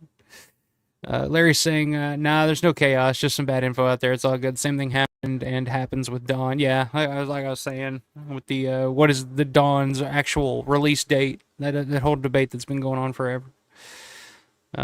Steven says it's watchable, but not as good as the original Beetlejuice. Yeah, I don't know. I just never had the urge to see Beetlejuice 2, after all these years. It's like, eh. Because I know what it is. It would be the same thing that most things are now. It's just,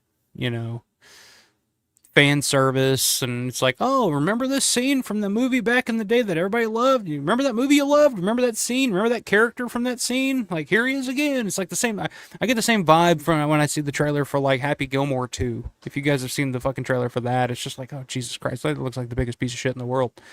I love Happy Gilmore and I love Billy Madison. I grew up on those comedies growing up, but like I have no interest in seeing a Happy Gilmore 2 at this point. It's just like, let it go. Like, you're not going to break any new ground with this. I'm promising you. Anyway, I'm going to rant, but Ed's saying for those conceived at a drive-in theater, does that count as their first movie? If not, The Mask would be my first. Hey, that's a good one, The Mask. I don't know where I was conceived, but I'm pretty sure I was conceived to who's that band? I don't know. My parents watched this sometimes. If you're watching, Mom and Dad, comment. What was that band that you, or the singer or whatever that you guys always used to listen to? Roger, or I think, or something like that. I don't remember. Anyway, I know that Larry is the Romero historian. Much respect. Yeah. Um,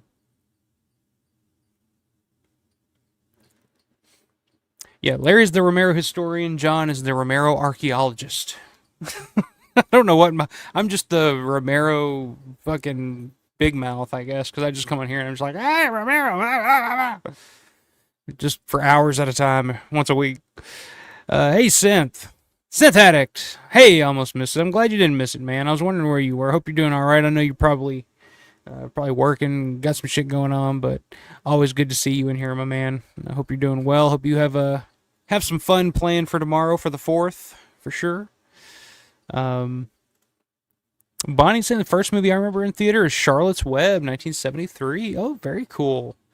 Very cool. I don't know if I've ever seen. I've read the book like a dozen times, probably when I was a kid. I don't know if I've ever actually watched. Actually, the cartoon. I think I have seen the cartoon probably once, but I'm more familiar with the book than I am the movie, which is strange. Um, but yeah, that's a good one. I forgot about that cartoon, Charlotte's Web. It's funny. I used to go to school in elementary school. There was this girl, and I don't know. It was like a fucking weird. It was almost like she was an alien or like a bad joke or something. Not that she was a bad joke, because she was the sweetest girl in the world, but like in 3rd grade or something like that, there was this little girl, and all she did was just read books, and would just read and read and read, and like we had this thing called accelerated reader when we were kids, and if you read a certain number of books, you would get a certain number of points, and eventually you would earn things like a free personal pan pizza at Pizza Hut, little things like that. And she would always be first at the top of the list every year. And her name was Charlotte Webb. Charlotte Webb, Webb. I'll never forget that. And I was just like, wow, a girl named Charlotte Webb who loves to read. Interesting. Anyway, I hear some fireworks going on outside, so they're starting late. Michelle says, I saw Once Upon a Time in Hollywood 10 times in the theater. I think it's safe to say I'm a fan. Yeah, I love Once Upon a Time in Hollywood. Every time I see it, I've probably seen it about 5 times. I saw it once in the theater, and first time I saw it in the theater, when it was over, I was kind of like a little lukewarm on it. Honestly, I didn't quite love it as much as I was wanting to, but also it stuck with me. Like I was thinking about it a lot, and then I'd go back and watch it again when it came out on Blu-ray, and I was like, wow, this is actually really good. And every time I watch it, it's like every scene is something that I want to see. Like every scene is a must-see scene for me. And then the environment that Tarantino builds in that movie, like literally takes you back to that time period, the soundtrack, the feel of it. And it's also at the same time one of like the most suspenseful, like terrifying, like some of the most terrifying stuff that Tarantino ever did. In the whole like build up to him walking up to the house and at Spawn Ranch, and through the whole movie, like, the first time you see the movie, the whole time the suspense that you're feeling is like, damn, like I know how this ends. Like I know this doesn't end well, like with the Manson family and everything. And it's like as it builds and builds and builds, you're just like waiting, because you have this idea in your mind of what the Manson family was from the lore and the mythology from all these years. But again, you don't. I didn't see it coming. But Tarantino just takes all that lore and all that and just turns it on its head and just kind of exposes the Manson family for what they really were, which are just a bunch of drug addicted fucking hippie pieces of shit that,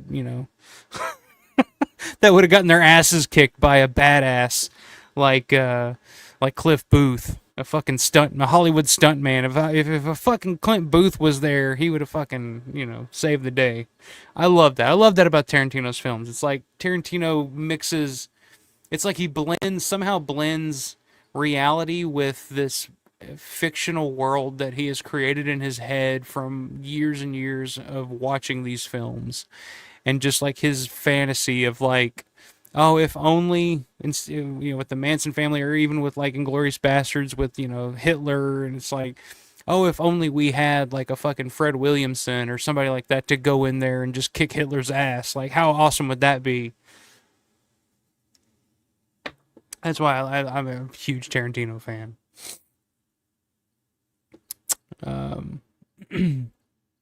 Steven said you might be a special case, Trader.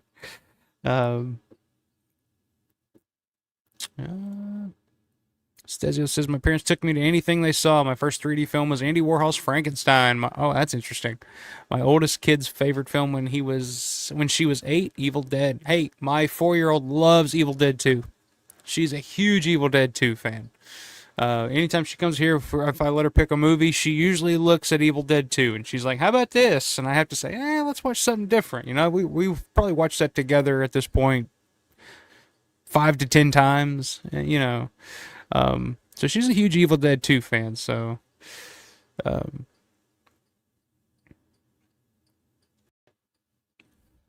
Sensing Congo had weapons-grade lasers made from uncut diamonds. Really silly, even for Crichton. Yeah, I didn't pick up on that when I was a kid, but I just remember as a kid even kind of realizing like, this movie's not very good. Yeah. Stegio saw some cool shit. Ed's saying to Larry, do you know when Day hit Arkansas? Everyone I asked said they don't remember the film even showing around here. Yeah, that's an interesting question. I don't know when it would have been around Kentucky or my area growing up. It would have been before I was born. But yeah, I don't know. I'd have to ask my uncle Mark probably about that, if he got to see Day in the theater back in the day. Since it's funny, I was just going to comment on the rifle in that awful festival film. Yeah. And Robert said, I know this is going to be random, but I own a handmade amazing Freddy Krueger glove. Okay. That's random, but that's the topic for tonight. Ask me anything, fucking whatever you guys want to talk about. We're just hanging out. The night before actually 10 minutes until 4th of July, Independence Day. So in 10 minutes, guys, everybody have a happy 4th of July. And they're shooting off fucking fireworks already outside. I don't know if you guys can hear it. Not the ones here on the background behind me, but actual fireworks outside. So, but yeah, it's pretty cool, Robert. Larry saying, Ed might, I'd have to look through my info to see, not sure off the top of my head. It'd be interesting to find. So I love newspaper clippings and stuff too for like movie ads for like Dawn and Day, just kind of get an idea of where it's at. I've seen quite a few of those here recently pop up on eBay. I'm a fan of those. That's kind of one of the things I collect more and more here lately. I'm more interested in collecting stuff like that, I guess. Saying Cage took over the 90s. Yeah, he really did. Yeah. He came out of nowhere too, it seemed like. I don't know. I guess Raising Arizona was like his big breakout role with the Coen brothers. Another great. Since saying first R-rated movie I remember in the theater was The Omen. Very young. Could be an older one. Yeah, that'd be. How old were you at that point, Sam? When you saw The Omen, that was 76, I think.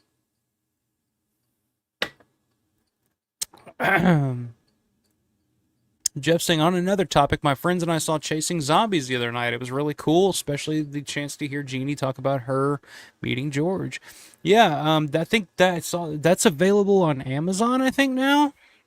If you guys want to check that out, it's a really cool documentary directed by Mike Ankus. It was a zombie on Day of the Dead. Larry was one of the producers on it. I actually have a signed copy from Larry, a Blu-ray copy of Chasing Zombies. So yeah, I think that's available on Amazon now. If you guys want to check that out, it's a really fun documentary. Jeannie Jeffries, Bob Michelucci, Jim Crud, I think, is included in that.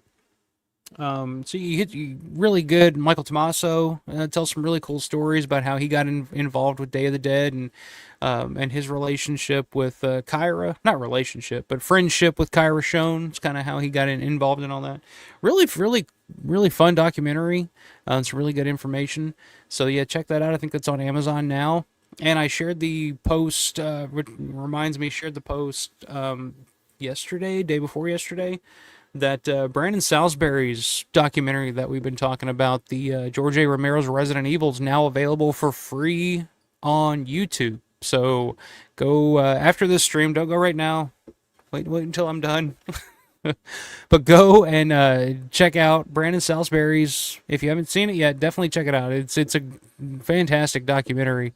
I know Robert just watched it, and he commented on it. Said I think he was a big fan of it. So yeah, definitely check it out. Let me know what you guys think of it. It's George A. Romero's Resident Evil, available free to watch right now on Amazon, or not Amazon, but YouTube, where you're at right now.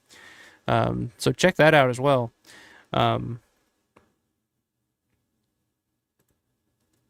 Robert saying Beetlejuice. Beetlejuice is actually pretty decent. You might like it. Give it a chance, Mike. I don't know. There's so many movies out there that I want to see that I need to catch up on and need to see. That's probably right there.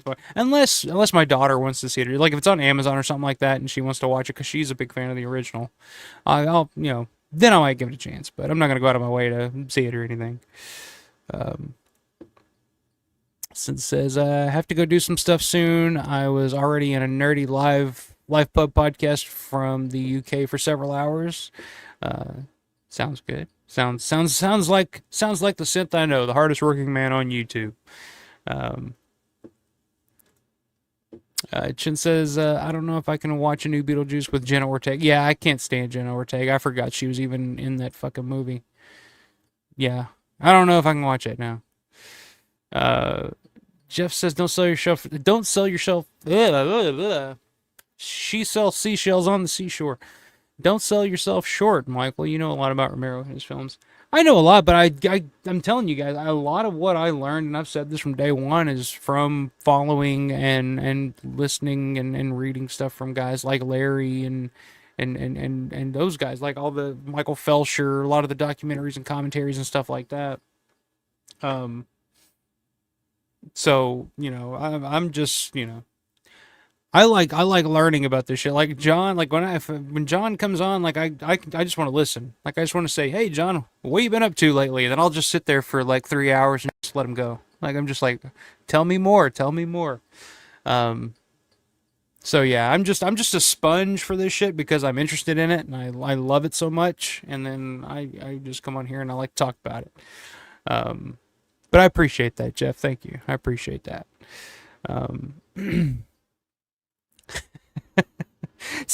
Pizza Hut, that is no reward. Hey, those personal paying pizzas back in the day, that was a fucking reward, let me tell you.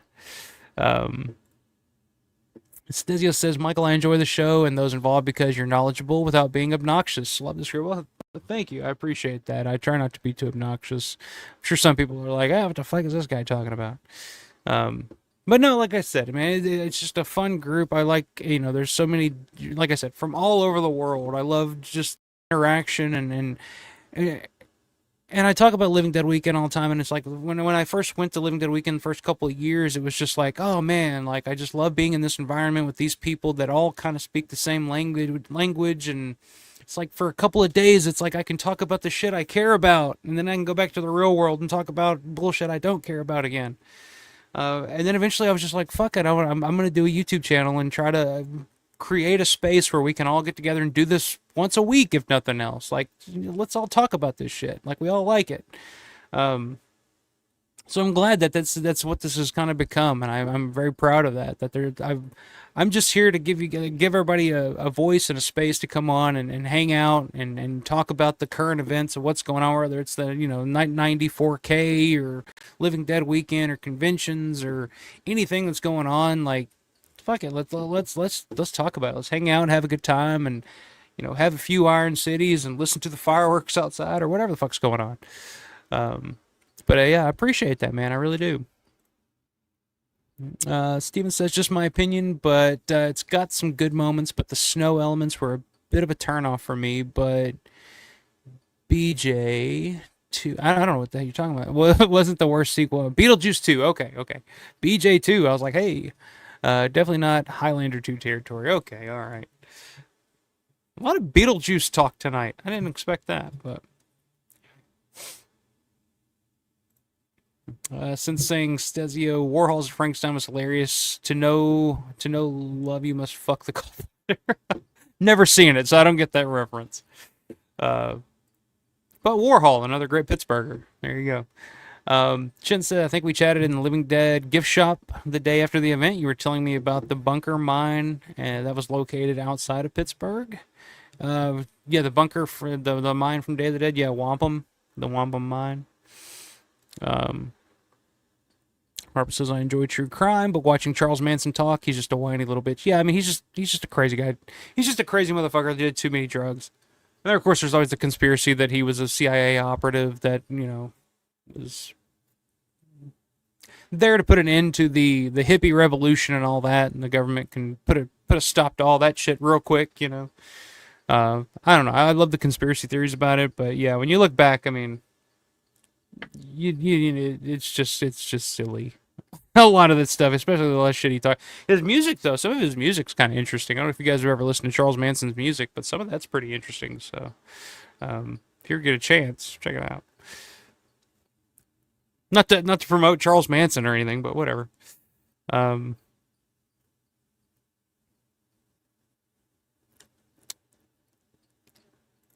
let's see. Steven says that's why it's called Once Upon a Time in Hollywood. It's a fairy tale of what might have been if this was truly his last movie. He went out with a win. I hope it's not. He said that he's always talked about like maybe there's one more that he wants to do, but he's hasn't really said anything about it. I have heard a rumor that somebody, I think David Fincher, is doing a sequel to Once Upon a Time in Hollywood that kind of continues to follow Cliff Booth. But I don't know if that's true or not, if that's just rumor and innuendo or what that is. Um, but it would be written by Tarantino, but directed by Fincher. So I don't know. That's kind of interesting. If you're gonna get anybody, if it's not gonna be Tarantino, I mean Fincher's a pretty good, you know, a pretty good second choice there for that, I guess. Yeah, that's right, man. Happy 4th of July, everybody. It is officially 4th of July. Right on the dot, on midnight. I hit it just in time.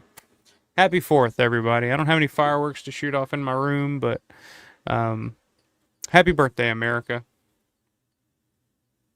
I wish I had some music or something to play. Or some, let me see if I got a clip or something I can do here.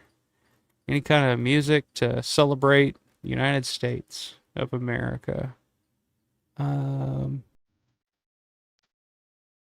Here we go. Happy birthday, America.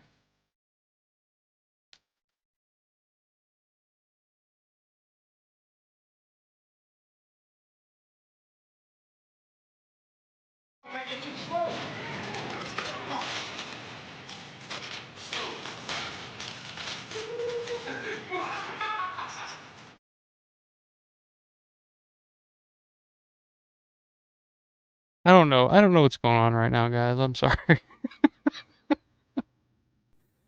I'm a Jack and Coke and a Iron City Inn, so I'm.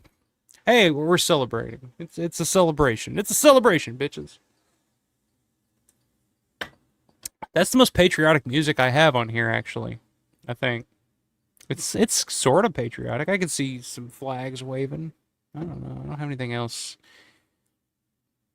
Yeah, I don't have anything else. No, here we go. This is patriotic. Now, this is American. This is Americana right here.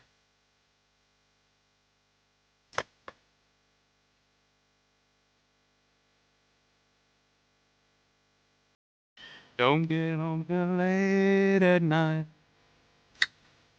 Don't believe that overworking. Beer drinkers beer. Shit. These things keep spilling over.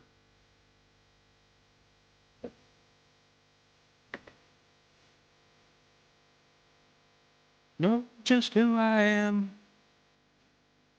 Like my movie shows with lots of action.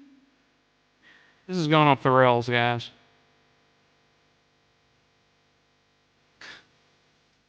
'Cause I'm a man.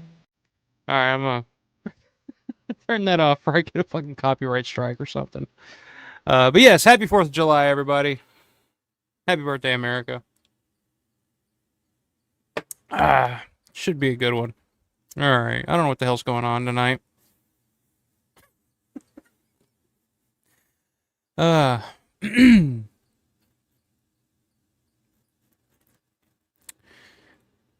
there we go. Happy 4th, says Jeff. Now this song is as American as it gets. God bless America, absolutely. Happy 4th. Look out behind you! My first action for the 4th of July order chasing zombies. There you go. Good work, my man. Good work. That's right, sir, because I'm a man. And I'm a man. Thank you very much. Coming from the great country of Canada. See, I'm gracious right now. I feel proud to be an American. I love my neighbors. I love my neighbors up in the Great White North. Yeah, I don't know what that was, Jeff. I don't know if it was awesome or what, but Michelle said, "Oh my god, you started playing the gonk," and I thought a radiologist was calling me in. Oh, that's your ringtone. I'm sorry, I didn't know that it would trigger you. I apologize for that. Yeah, happy 4th, guys. Happy 4th of July. Oh man, I'm all fucked up now in the comments behind you guys. Nope, here we are. All right, what were we talking about? Bonnie says my mom had the Helter Skelter book, and I would look at the pictures in it all the time. Hey, there you go. That's good, wholesome family reading right there. I was scared the Manson family would come and get me. In Aurora, Illinois, home of Wayne's World. Wayne's World, Wayne's World. Party time. Excellent. That's all I think of when I hear Aurora, Illinois. Aurora.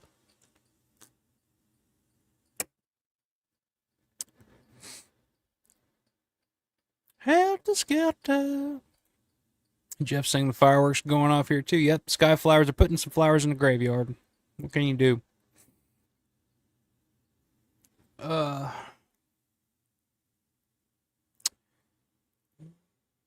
Robert says, yes, Chasing Zombies is on DVD now. I'm actually about ready to buy it. Okay, very cool. Yes, it's on DVD. It's on Blu-ray as well. I got the Blu-ray. I don't know if it's available to buy on Amazon or not, but it's out there.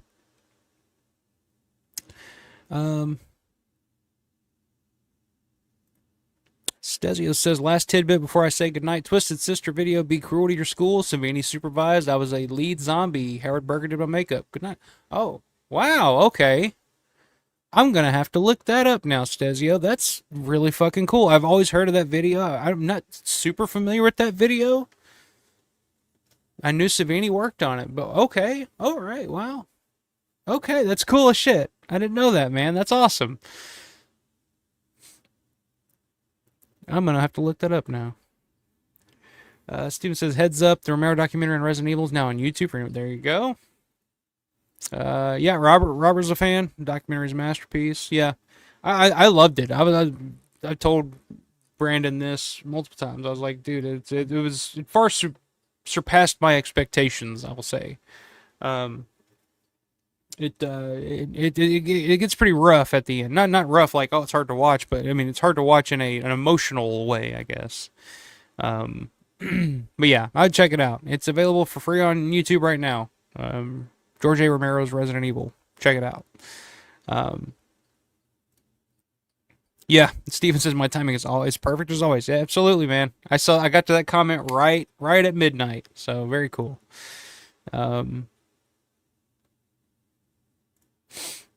Robert says near the end of that doc where that man after hearing George died went to his bed and wept. That bro, yeah. Are you talking about George Demick? Yeah, George Demick, like his story in that heartbreaking stuff. I was like, damn, like yeah, good stuff. Really good stuff. Yeah, that's another good one, Jeff Bunny. I can relate. I grew up when Son of Sam was on the loose. One of his victims was not far from where we lived in Beefsteak, or at a Beefsteak, Charles. That's interesting. Son of Sam. That's a whatever happened to good old fashioned like now. Not to get too weird, but I mean, hey, it's America. Now it's all like just mass shooters and shit. Whatever happened to the good old fashioned, just like sly serial killers that would like, you know, play games with the cops and send secret messages in the newspapers, like the Zodiac Killer and Son of Sam, and whatever happened to the good old days? I miss those days when you didn't have to worry about being, a mass shooter. You had to worry about, getting kidnapped off the side of the road and eaten. I don't know. But it is a good point. Like, nobody does that. It's not a thing anymore. It's like those, serial killers, like the Zodiac Killer and shit. Now it's all just, you know, mass shootings and shit. I'm just like, eh.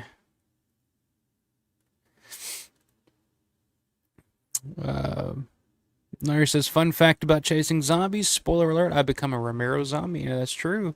The makeup appliance used on me was the dead Rami Zada appliance from Two Little Lies. Oh, wow. Was it really? I didn't know that. That's interesting. That's cool. That is a fun fact. Thank you for that, Larry. I had no idea. I saved and still own my zombie appliance from Zombie Chasing Zombies. That's very cool. I did not know that. Very cool. Fun fact. Chin's going to watch Chasing Zombies now. Yeah, Larry's in it. There's all kinds of interviews with different guys. I think Flyboy, fucking Scott Kellaway. I think he's interviewed in it. It's a fun little documentary. I definitely recommend checking it out. Jim Stedman, what's going on, man? Says, hey, Alpha, love your channel. I'm a big Romero fan from Tasmania. That's awesome. Like I was saying, all over the world, man. Like, it's so cool to meet you guys and hear from you guys. Good to see you, Jim. I'm glad you're able to stop in, man. I appreciate that.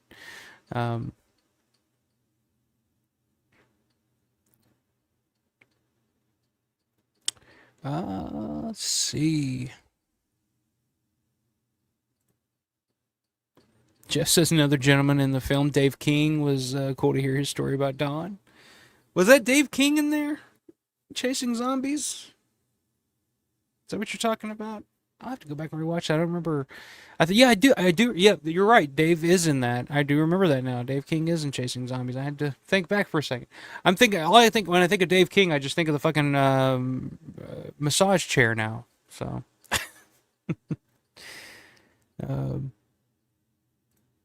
Believe it or not, Chance, like, I mean, if you like 60s folky type music, it's good if you're into that sort of thing, but I wouldn't say good, but I mean, it's listenable. It's interesting. Nothing else. But I mean, he was friends with, didn't he do some shit with the Beach Boys at one point? Or Brian Wilson from the Beach Boys, or somebody from the Beach Boys? I forget what the story is with that, but yeah, Charles Manson actually did have some, some musical chops, if you want to call it that. Rob, what's up, man? What's up, Big Daddy? Rob Lucas, keeping that love flame burning, man. We were just talking about it earlier. Ed made a sweet duet with me and Big Daddy, Eugene Clark himself, Chocolate and Vanilla, as we're calling it now. Check it out. I put it on the community page. It's like it's it's something. Good to see you, man. I know you're a big Eugene Clark fan. John says, good news. I just ID'd the last queue I need for Jack's wife. Okay. It was a 5-second long embedded in another queue. Took me all fucking day. Very cool, man. I'm looking forward to that. Yeah, if you guys haven't checked out John's latest video, he actually just did a video kind of identifying a lot of the uncredited cast members from There's Always Vanilla, which is really interesting to see, and actually finding out who these people are for the first time. So check that out on his channel, at John Vulo. It's pretty easy to find. Definitely check that out. Look forward to seeing what else you got. What else you got in store, man? All right, so here we are. Everybody's catching up on the 4th of July. Let me see. We've got Steven Fernandez. What's up, man? Says, hola, random question. Thoughts on Independence Day movie? I love the practical effects and modeled spaceships. To me, it's a fun, dumb B movie. I know his later movies suck, especially Godzilla. I like Independence Day. Like, that was one I kind of grew up on. I always thought it was kind of fun. We always had fun with when we were younger. It's not like a fucking classic film or anything, but it's a fun popcorn movie that came out around that time. Made Will Smith a big star. So I like Independence Day. Even Godzilla. Like, I'm not a big Godzilla fan, so my opinion probably doesn't mean shit to anybody. But that Godzilla movie, even, because the director, Roland Emmerich, I think is his name. In that Godzilla movie, I don't mind. Like, it's just silly fucking summer popcorn movie shit from the 90s. Like, but the soundtrack to fucking Godzilla was killer. I probably like the soundtrack more than I like the movie. Soundtrack had Rage Against the Machine, Silverchair, which Silverchair is probably one of my all-time favorite bands. Who else was on that soundtrack? I just remember listening to the soundtrack all the time back in the day. But anyway, I like Independence Day. But good to see you, Steven. It's been a while since I've seen you in here, man. Good to see you again. Robert says, I went to the store earlier, so I missed everything about the 90 release. Actually, we were talking about it at the beginning, and then we kind of got on a little side tangent here, but we're already, like I said, over 2 hours into this already. So I did want to go over, now that you mentioned it, before we do anything else here, I did want to go over kind of the specs on this Night of the Living Dead release, and we can kind of look at it and talk about it here real quick. From screenconnections.com is what I'm looking at. And I'll get back to the chat here in just a second. Let me see if I can share the screen. But I did want to talk about these bonus features. A lot of new stuff that's going to be included on this set. So, there we go. That looks all right. But yeah, Night of the Living Dead 1990 Uncensored Cut arrives on 4K Ultra HD Steelbook. So this is going to be a Steelbook release. From Sony, September 23rd, 2025. So like I said, I was expecting it to be something closer to an October release, but hey, September, end of September works for me. So Sony Pictures Home Entertainment has officially announced that they will release Night of the Living Dead 1990 on 4K UHD Steelbook with a new uncensored cut in celebration of its 35th anniversary. The limited edition 4K Ultra HD Steelbook will be available to own beginning September 23rd, 2025. I'm a fan of the packaging. I think the artwork looks pretty cool. Yeah, I mean it's simple. I mean the cover, they didn't do anything too crazy. They didn't go over the top with some cartoonish looking bullshit that some companies have a tendency to do sometimes. It's classy. It's very similar to the theatrical poster, so I'm cool with it. It's a 2-disc set, 4K and a Blu-ray. I guess we all know what the hell it is. We don't need to read the synopsis, but I did want to look at these what these discs include. A lot of new stuff here, but the 4K, we're going to get 2 versions of the feature presented in 4K resolution with Dolby Vision. Whatever that means, I don't know. It's going to be in 4K, guys. Now I don't know if this was taken from an actual print, like a original camera negative, or anything like that. I don't see anything like that on here, but we do get the new uncensored cut, supervised by director Tom Savini. The uncensored cut restores moments of graphic violence and delivers an alternate vision of his horror classic. So as we were talking about earlier, I don't know.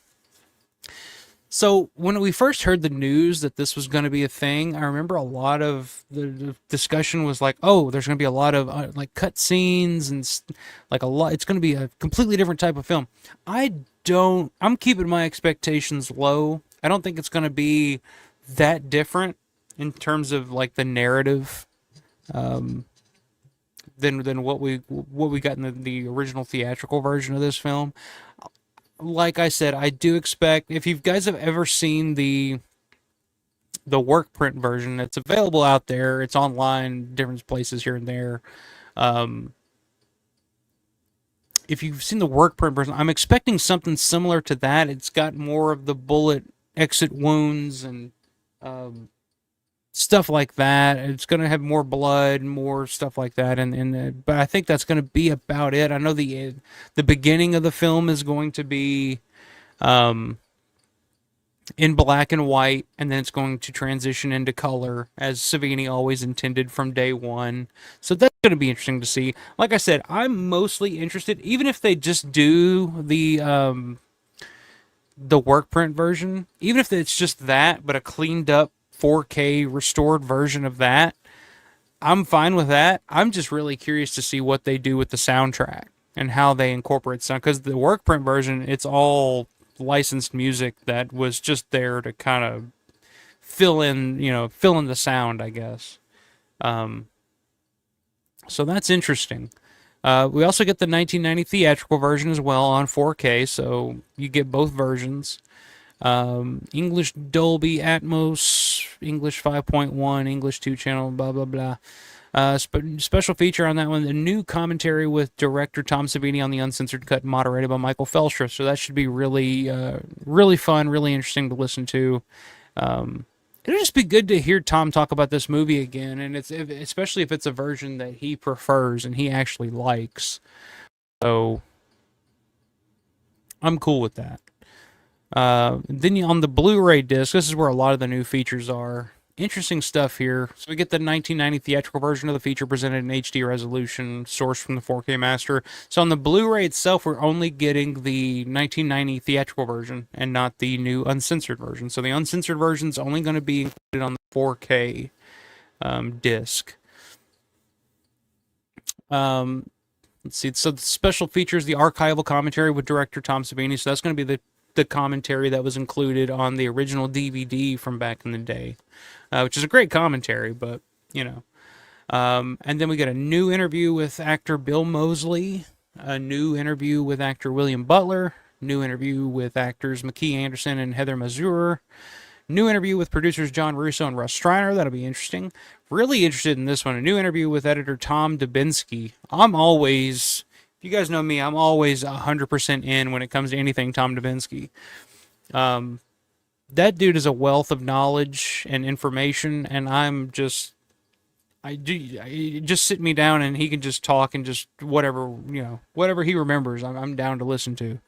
So I'm definitely looking forward to that.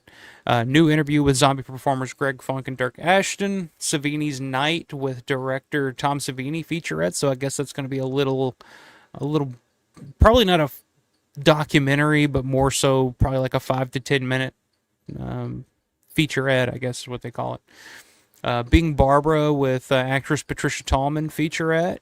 Return to the Living Dead with special makeup effects supervisors John Vulich and Everett Burrell featurette. The Dead Walk making of featurette, which was originally included on the original DVD back in the day, as well as the theatrical trailer. So a lot of new stuff here on this.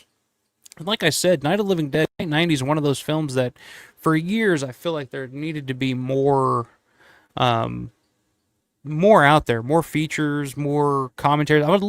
I'm looking forward to the commentary with Tom.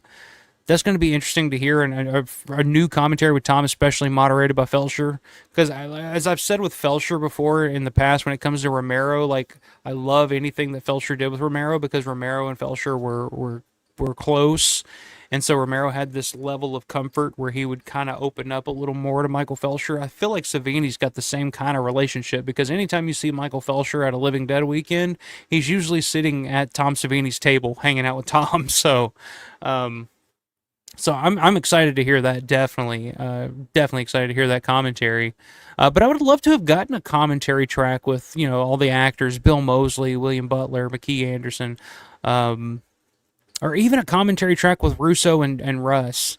That would have been interesting. If you could give me a commentary track with Russo and Russ, like I'm fully there. Or even Dubinsky. Give me Dubinsky. Again, I mentioned this. We talked about Paul McCullough earlier. I would have loved to have seen a bonus feature with Paul McCullough, an interview or just something, because we've never gotten much of anything with Paul. But from what I've heard from John, and I've talked to Larry about it a little bit, it doesn't seem like he's in the best of health these days, mentally. So maybe that's why he's not as reachable as some of these other folks. But I would just love to get his recollections and just get his story and working all those years with Russo and Romero. I mean, he was there during the Late Image days. I mean, he wrote the original script for the Crazies, uh, did the the score for Night 90, did the score for Midnight. I mean, he dude worked for years and years with these guys. So I'd love to hear his side of things, but that's one thing that's missing on these bonus features that I would have liked is something with McCullough. But um, now I was looking earlier. I don't see a runtime for the unrated version. I think that would tell us a lot. Because I know the theatrical version is 88 minutes, but I don't know what the new uncensored cut is. I think that would tell us a lot about what to expect with that. Because I'm not off the top of my head. I don't remember what the work print version, what runtime that is, but it is definitely a little longer than the theatrical. So, but yeah, so that's we got that to look forward to. September 23rd, 2025, night 90. It is here. We've been talking and speculating about this thing for years. It seems like last couple of years at least, but yeah, it is here in September.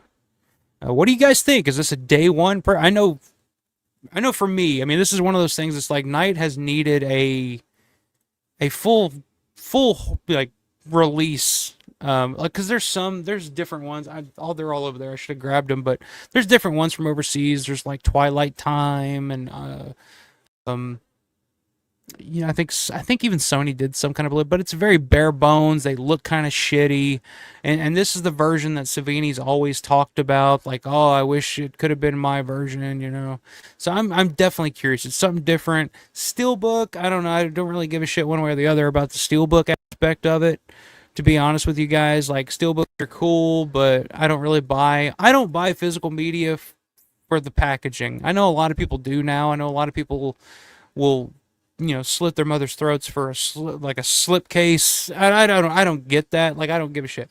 I buy it for the movie, and I'm if the packaging is cool, I'm down with that too. Um, but let me skip down here. I know I'm behind on some of your comments. Let me skip down here and see what you guys think about this. Oh, I saw this one. This is nice, Jeff. Thank you very much, Jeff. I love you too, sir. I love you too. Um,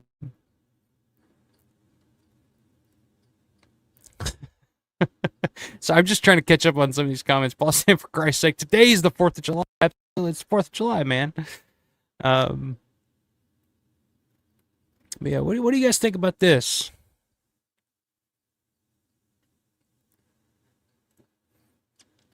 That's right, Jim. I think Marilyn Manson covered Charles Manson's song "My Monkey." That's right. Grande, the apple of all Romero fans. Hey, buddy, happy 4th of July, Grande. Good to see you, man. Thank you for popping. I know it's a little late out there, but hey, it's 4th of July. We're having a good old time. We're listening to some real American tunes tonight. Oh, raising a family.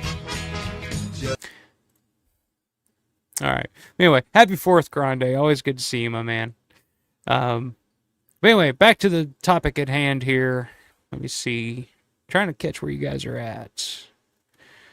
What are you guys thinking about this? Night 90 on 4K.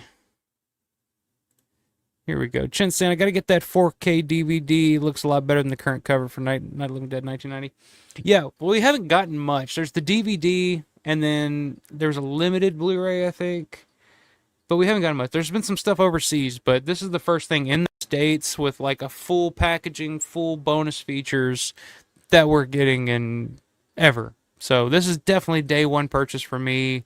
So excited. I've talked about it before. Night 90 was my introduction to Romero, my introduction to zombie films in general. So yeah, I mean, and I'm totally with you, Synth. If they could somehow, like, if they had the balls to fucking like pay up to get the rights to use all the music in that work print version, but make it like a 4K restoration of that, like, I'll charge me whatever, like charge me Vinegar Syndrome prices for this thing. Like that would be fucking awesome because the soundtrack on that work print is pretty fucking good. So with you on that 100%. Jeff saying, yeah, Michael Felsher in that new commentary should be really cool. Yeah, yeah. I like I said, anytime Felsher worked with Romero, you got a different side of Romero, a more relaxed Romero, because him and Felsher were so close and they kind of knew how to, they communicated well and they were comfortable around each other. I feel like we're going to get the same type of thing with Felsher and Savini for sure. Um, Yeah, Grande saying while those features are so extensive, this is going to be a great release. Yeah, I'm pretty stoked about it. Like I said, the one thing is kind of left out that I would have been interested in is something with Paul McCullough. Would have loved to have heard from him, and but outside of that, I'm pretty cool with it. Would have loved to have gotten some with Tony Todd too before he passed away, but would have loved to have gotten his recollection of him because I've never really heard him talk too in depth about his time working on Night 90. Um, Not in like an official capacity, at least. Um, Michelle saying love it. A lot of new stuff. Yeah, yeah. I mean, it's totally going to be worth it. I think. Um, that's right. Grande was doing top 10 Twilight Zone episodes earlier. I've lived time in on stuff like that, but Twilight Zone is one of those shows I've never really gone full hog into. Like I know certain episodes very well because like I'll catch them on sometimes. Um, oh, what's that fucking channel? Uh, is it Me TV or one of those? But yeah, there's certain. But I've never gotten super into Twilight Zone. Um, but yeah, Grande always does a great job. Like I said, I could listen to Grande talk about anything because his passion and knowledge is just it's infectious, and he talks about something and it makes you immediately want to go watch it because you're just like, oh shit, I got to check this out. Even stuff like I'd never be interested in. Um, but yeah, go check out Grande's Graveyard. If y'all are not subscribed to Grande's Graveyard, y'all are out of your minds. Steven says glad they're actually making an effort to put in new features, but not happy about it not being available on Blu-ray as well. Hopefully that will change. Yeah, that is the one thing. It's like you don't get the new version on Blu-ray. It's strictly the 4K. So if you don't have a 4K player, you're not going to be able to see the. Which, if you don't have a 4K player at this point, I mean, come on, guys, give it the program. Like, it's come on. It's 2025. You get the 4K. Come on. Um, John Santa picking it up for sure. Bonnie saying ditto, getting it. Yeah. I think if you're a Romero fan, because I mean, this is a film written by Romero, so it's basically, it's kind of, because I mean, the original Night of the Living Dead was co-written technically by John Russo and George Romero. So this is a Night of the Living Dead if Romero wrote it himself, but 20, geez, what would have been 22 years later? Only that.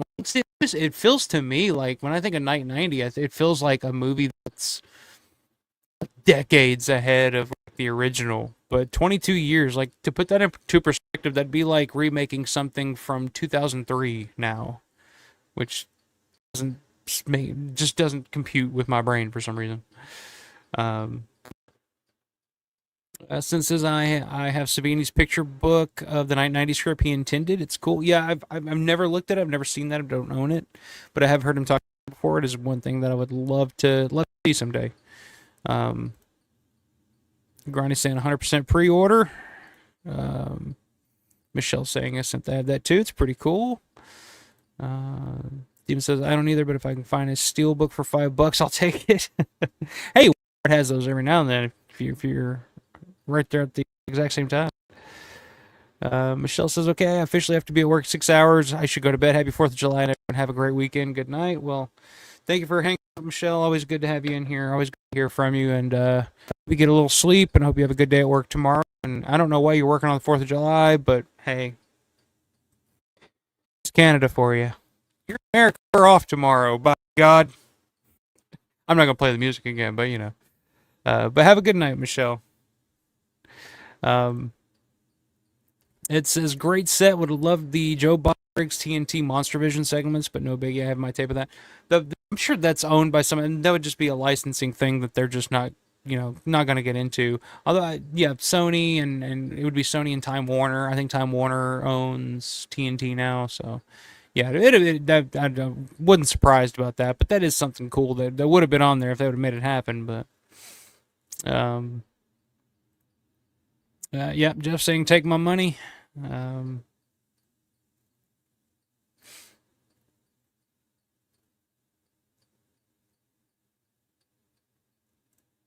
Granny says, thank you so much. I had a few people from your usuals in there. Bonnie, Jeff, Robert. I was like, holy shit, that's awesome. There you go. Yeah, man. Everybody check out Grande's channel. And I will say this too. I will say this too. A lot of the channels that I watch a lot of the time, I love seeing you guys pop up in there. Grande's channel, Dead Pit, Born to Be Rad, Planet CHH. I love seeing you guys pop up in there too. So that always tickles me. I'm just like, oh shit, like let's all watch the same shit. Like I dig that. But you guys are killer. So yeah, I appreciate you guys. Steve, what's going on, Steve? Steve says hi. Hi, Steve. How are you? Hope you're doing well. Thank you for hanging out. Thank you for coming in here. It's the first time. Steve could be anybody. I'm not sure who Steve is. Stone Cold Steve. I'm gonna call you that from now on, man. Stone Cold Steve. Bunny says that was a lot of fun. I'm a huge Twilight Zone fan. There you go. I know Grande is too.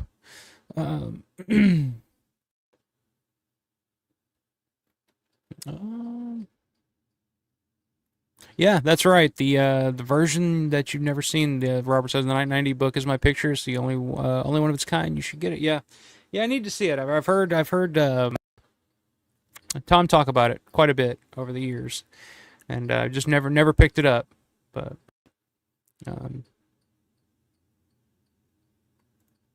Steve from Minecraft. Minecraft. That's out of my realm. I don't know anything about Minecraft. Jeff says, yeah, all the channels you mentioned we have in common. They're great. Yeah, yeah. I love it. That's what I spend most of my time doing. Like, even if I'm not commenting or something, it's like I'll usually have it on while I'm working on something, or if I'm doing something else. Like, I'll always have like Grande or Born to Be Rad or Dead Pit or I feel like I'm forgetting Revival House. I've been watching them a lot lately too. Check them out, Revival House podcast. Those guys are really entertaining. Really know their shit. But yeah, I mean that's what I spend most of my time. I watch more YouTube streams and YouTube channels now than I do movies. It's like I have to like really I got to turn this off and like I should watch a movie or something, you know. But yeah, it's just great vibes from those guys. Yeah, sorry if I missed some of you guys' comments. I did have one one thing I do want to address before I hop off here, and I did get a question earlier. Let me go to my I did want to talk about because it was a good question.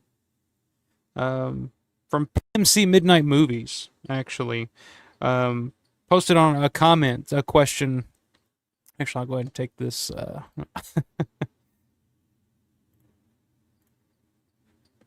right, there we go. Go back full screen. But before I get out of here, I did want to address this. PMC Midnight Movies posted this earlier. He asked, is it true that Romero was a gopher on the Hitchcock film North by Northwest in 1959? So to that question, yes, that is absolutely true. George was 19, I believe. In 1959, he was a gopher, just worked on the set of Alfred Hitchcock's North by Northwest. That is true. If so, do you know if he got the chance to talk to Hitch or even meet him? Did George get inspiration from the Master of Suspense? I thought you'd be the best guy to ask. Love both of those directors. That is a great question. Something I've never really talked about a whole lot on here, but I wanted to address it since I was directly asked. Thank you for the question, PMC.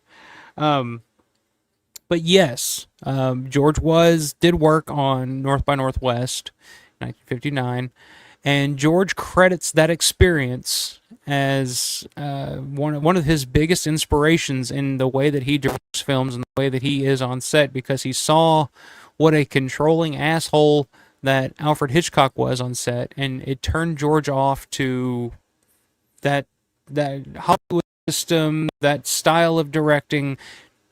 George said, I didn't ever want to be like that on set. I never wanted to be that controlling and that, iron fisted, dictator type, which is why George would go on to, as a filmmaker, be more collaborative, be more open, be more of a family environment, because his experience working on Alfred Hitchcock's North by Northwest in 1959 and seeing the way that Hitchcock worked, it completely inspired Romero to never be like that. So it is a funny question that you asked that. I'm a Hitchcock fan too. I don't love Hitchcock. I'm not his biggest fan, but I did find that interesting, and it makes total sense. And I have been thinking about George's relationship with Alfred Hitchcock a lot lately. After last weekend's stream where I was talking about the scene in Martin, the chase scene in Martin, the suspense in that and the way that it builds from something slow and builds to something frantic, and then all of a sudden these outside elements start playing a role, like the telephone game and all that. Something directly out of Hitchcock, but like that, I feel like that was George's way of saying, like, I can out Hitchcock, damn it. But great question. Yeah, that was something that didn't even know until not like too recently. I remember seeing that and be like, really? Is that true? And it's like, yeah, I looked it up, and like, yeah, that's 100% true. George worked on North by Northwest, and his experience on that set kind of turned him off from the Hollywood system altogether going forward, which is why when he became a filmmaker and started making his films, he wanted to stay as far away from that studio system as he could for as long as he could. But great question, these midnight movies. I appreciate that. I saw that, I was like, man, I've been thinking about that a lot here lately too. It's kind of weird that you would ask that question. But I'm a Hitchcock fan. Like Rear Window is one that I think is really underrated, that doesn't get talked about enough. I think that's a really good film. Psycho obviously is great. The Birds, Rope. I mean, there's Hitchcock. Don't get me wrong, Vertigo. I mean, great filmmaker. But I did find that interesting that Romero took his experience on that set and kind of set him in the direction of what kind of director and what kind of filmmaker he would go on to be years later. So, great question, though. Thank you very much, PMC. Let me hit you guys' comments here. And if I appreciate everybody hanging out tonight. I hope you have a great 4th of July tomorrow. I don't think I'll be doing anything this weekend. I know I was going to do something else, but I didn't have the time, and I'm going to be busy this weekend. So I was like, yeah, I'll figure out a way to get back to it at some point some point in time down the road. But like I said, next weekend, July 12th, I will have the boys from the Revival House podcast on Saturday night, July the 12th. And it should be a really fun stream. Those guys are super entertaining, super cool guys. And we're going to talk a little Romero and just get to know those guys and just kind of have a really fun little hang sesh with those guys. So I'm looking forward to that. But if you're not subscribed to the channel, if you're watching for the first time, I've seen a couple of new names in the chat tonight. If you're watching, you're not subscribed, subscribe to the channel, guys. Come on, let's get those subs going. And like the video, man. Like the stream. Get that thumbs up. Stick that thumb up there. Come on now. So hit that thumbs up. Subscribe to the channel. Spread the word to friends, family, foes, whoever. Appreciate you guys as always. Like I said, it's fun to just come on here and hang out and chat with you guys for a few hours. Like you guys know, I do 3-4 hours sometimes where I can just go and just. Because it's just fucking hanging out, and time flies by. It never feels like I'm doing 3 hours of a live stream every weekend. It's just like, hey, I'm going to hang out with my people for a few hours, and it doesn't feel, it doesn't feel like it takes any time at all. But so yeah, the more people we can get into the fold, the better. I truly believe that. I think it's gonna be. I think it's cool. I think it's fun, and then that's it. Um, but I was gonna say something else, but I can't fucking remember. I'm sitting here fucking just stalling. Um, yeah. Happy 4th of July, everybody.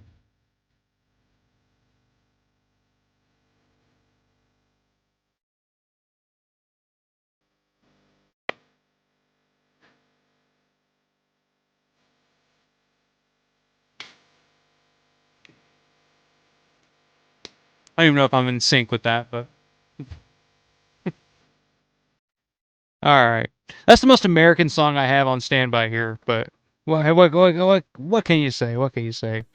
Let me finish up the chat here, and then we'll go ahead and get out of here. And I'm gonna settle down a little bit. Settle down a little bit. Um,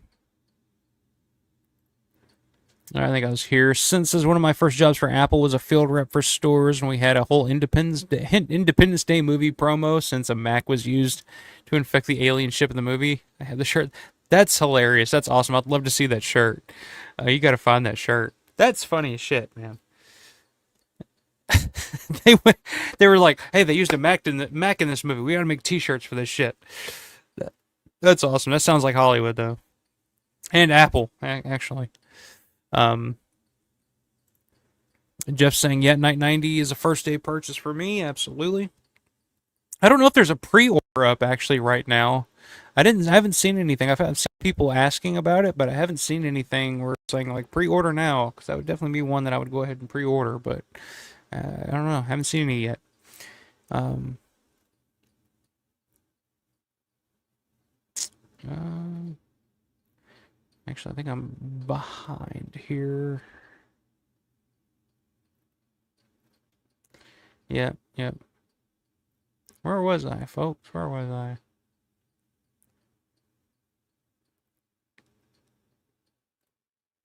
Here we go. Jeff says, I started watching Revival House after you were on it. Yeah, man. They do a couple of streams a week.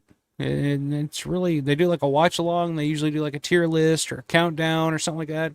It's really entertaining stuff. Really, really fun, guys. I'm looking forward to hanging out and chatting with them next weekend. Stone Cold Steve says, back. I was listening from downstairs. I just stumbled upon your stream from Eugene, Oregon. Well, what's up, Eugene, Oregon? All the way from the great Northwest. Good to see you, man. Thank you for popping in. Glad you stumbled upon the stream. We just like I was saying, we just kind of hang out here. We all get together and kind of hang out once a weekend, once a week on the weekend. Usually, not tonight's Thursday, but it's usually on the weekend. And we just nerd out and talk Romero and horror and movies and whatever pops up, Yeah.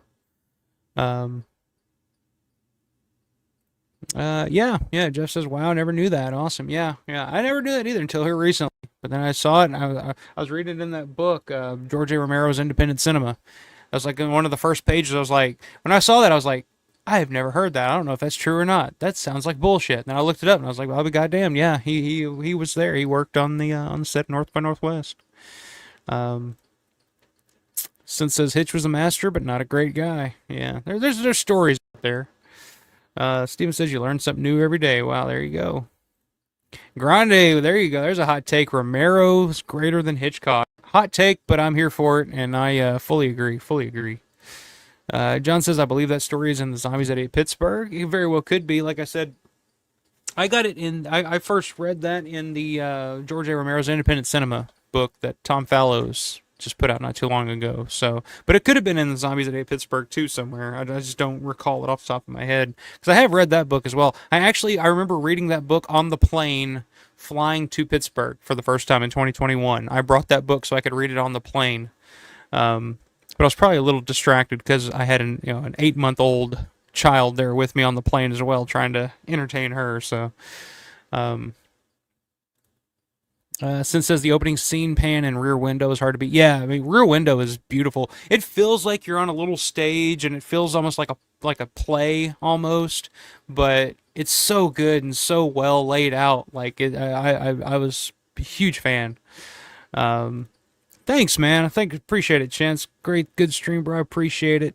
Bonnie says good night. Have a happy and safe Fourth. Absolutely, you do as well. Always good to see you, Bonnie. This is an important place in our lives. What are they doing? Why do they come here? That's what I'm pretty sure that's what my fiance says every weekend. It's like, what are they doing? Who are these people you keep talking to? It's like, I don't know. Jeff says, that's right. Thumbs up. It's free and it helps the channel and me, but it helps the channel get the word out there. Keeps Romero's name out there. Keeps the legacy alive. That's the big reason. That's why I started this channel. It's because somebody's got to keep it going, man. Somebody's got to keep talking about George and his work, because the younger generation needs the education. They need the education. Happy 4th, Chintz. Happy 4th, Jim. Good to see you, man. Thanks for stopping in. Steven, happy 4th. Ed saying, Night Gang, help Alpha get to 5,000 subs. Trust me, it feels good to see the 5,000 subs. I don't give a shit how many subs. I would be totally fine if I had, 100 subscribers, but, 90 of them are engaged and want to chat and come on here, and, like, that's all I care about. But, yeah. Hey, 5,000 subs. If I can get 5,000 people that, love to talk about this shit as much as I do, I'll be in heaven, so. But always good to see you, Ed. Hope you have a good night. Jeff, thank you very much for the super chat, sir. I appreciate it. Have a safe and fun 4th of July weekend, everyone. Have a safe and happy 4th of July to you as well. Steve says, cool. Stone Cold Steve says, cool. I also had a question here. Do you think the original Night of the Living Dead needed a remake? In my opinion, it was fine as an art form. Did it need a remake? No, probably not. But there's a whole story behind the reason why they felt that they needed to remake it, in terms of the original creators of the film, the original Night of the Living Dead, getting some financial compensation and some kind of control of the rights of Night of the Living Dead. There were outside reasons for why that they decided to remake the film the way that they did. Did it need a remake? No, I don't think so. Most films don't need a remake, but I feel like the reasoning behind them remaking Night 90 the way that they did, I feel like it's a little more legitimate than a big studio buying a property and saying, oh, this is a big name, let's take advantage of this and let's remake this, movie that has name value or whatever, just to make a buck. I feel like it was a little more in terms of Night of the Living Dead 1990, in terms of the fact that George wrote it. It's produced by Russo and Striner, and a lot of the original people that were there for the original one were involved. I think that it was made, with Savini, his directorial debut. I mean, it was made with the right spirit and the right heart. So did it need a remake? No, but it was remade, and somebody was eventually going to remake it anyway. It's been fucking made 1,000 times, 3D and reanimate or whatever the shitty versions are. But yeah, that's a good question. Actually, that's a really good question. People always put that movie over, but did it need a remake? Probably not. But I think the fact that it was made with the spirit that it was, I think that's why it's as beloved as it is. And it wasn't just some cash grab by a studio or something like that. But good question, Steve. Good question. John, always a pleasure, my man. Always good to see you in here. God fun as usual, says Synth. Thanks. That's all right. God level fun. That's what I go for. Always a pleasure to see you, Synth. Larry, it was fun. Have a great holiday. Have a great 4th, Larry. Hope to talk to you soon. Stone Cold Steve, happy, absolutely. There we go. Good fun.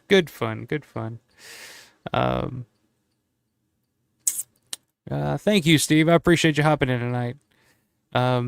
That's a good, sent no Heinzman due to Fleshy. Yeah, I think they were in a little bit they were kind of butting heads at the time, because Heinzman used the cemetery ghoul for Flesh Eater when both Romero and Russo told him not to, and he still did it anyway. So I think there's a little bit of bad blood there between those two, but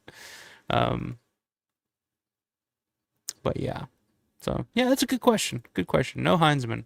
But he would come back. They would bring Heinzman back for the good one anyway, the 30th anniversary edition. So don't worry. He'll be back in the fold for when they make the good version.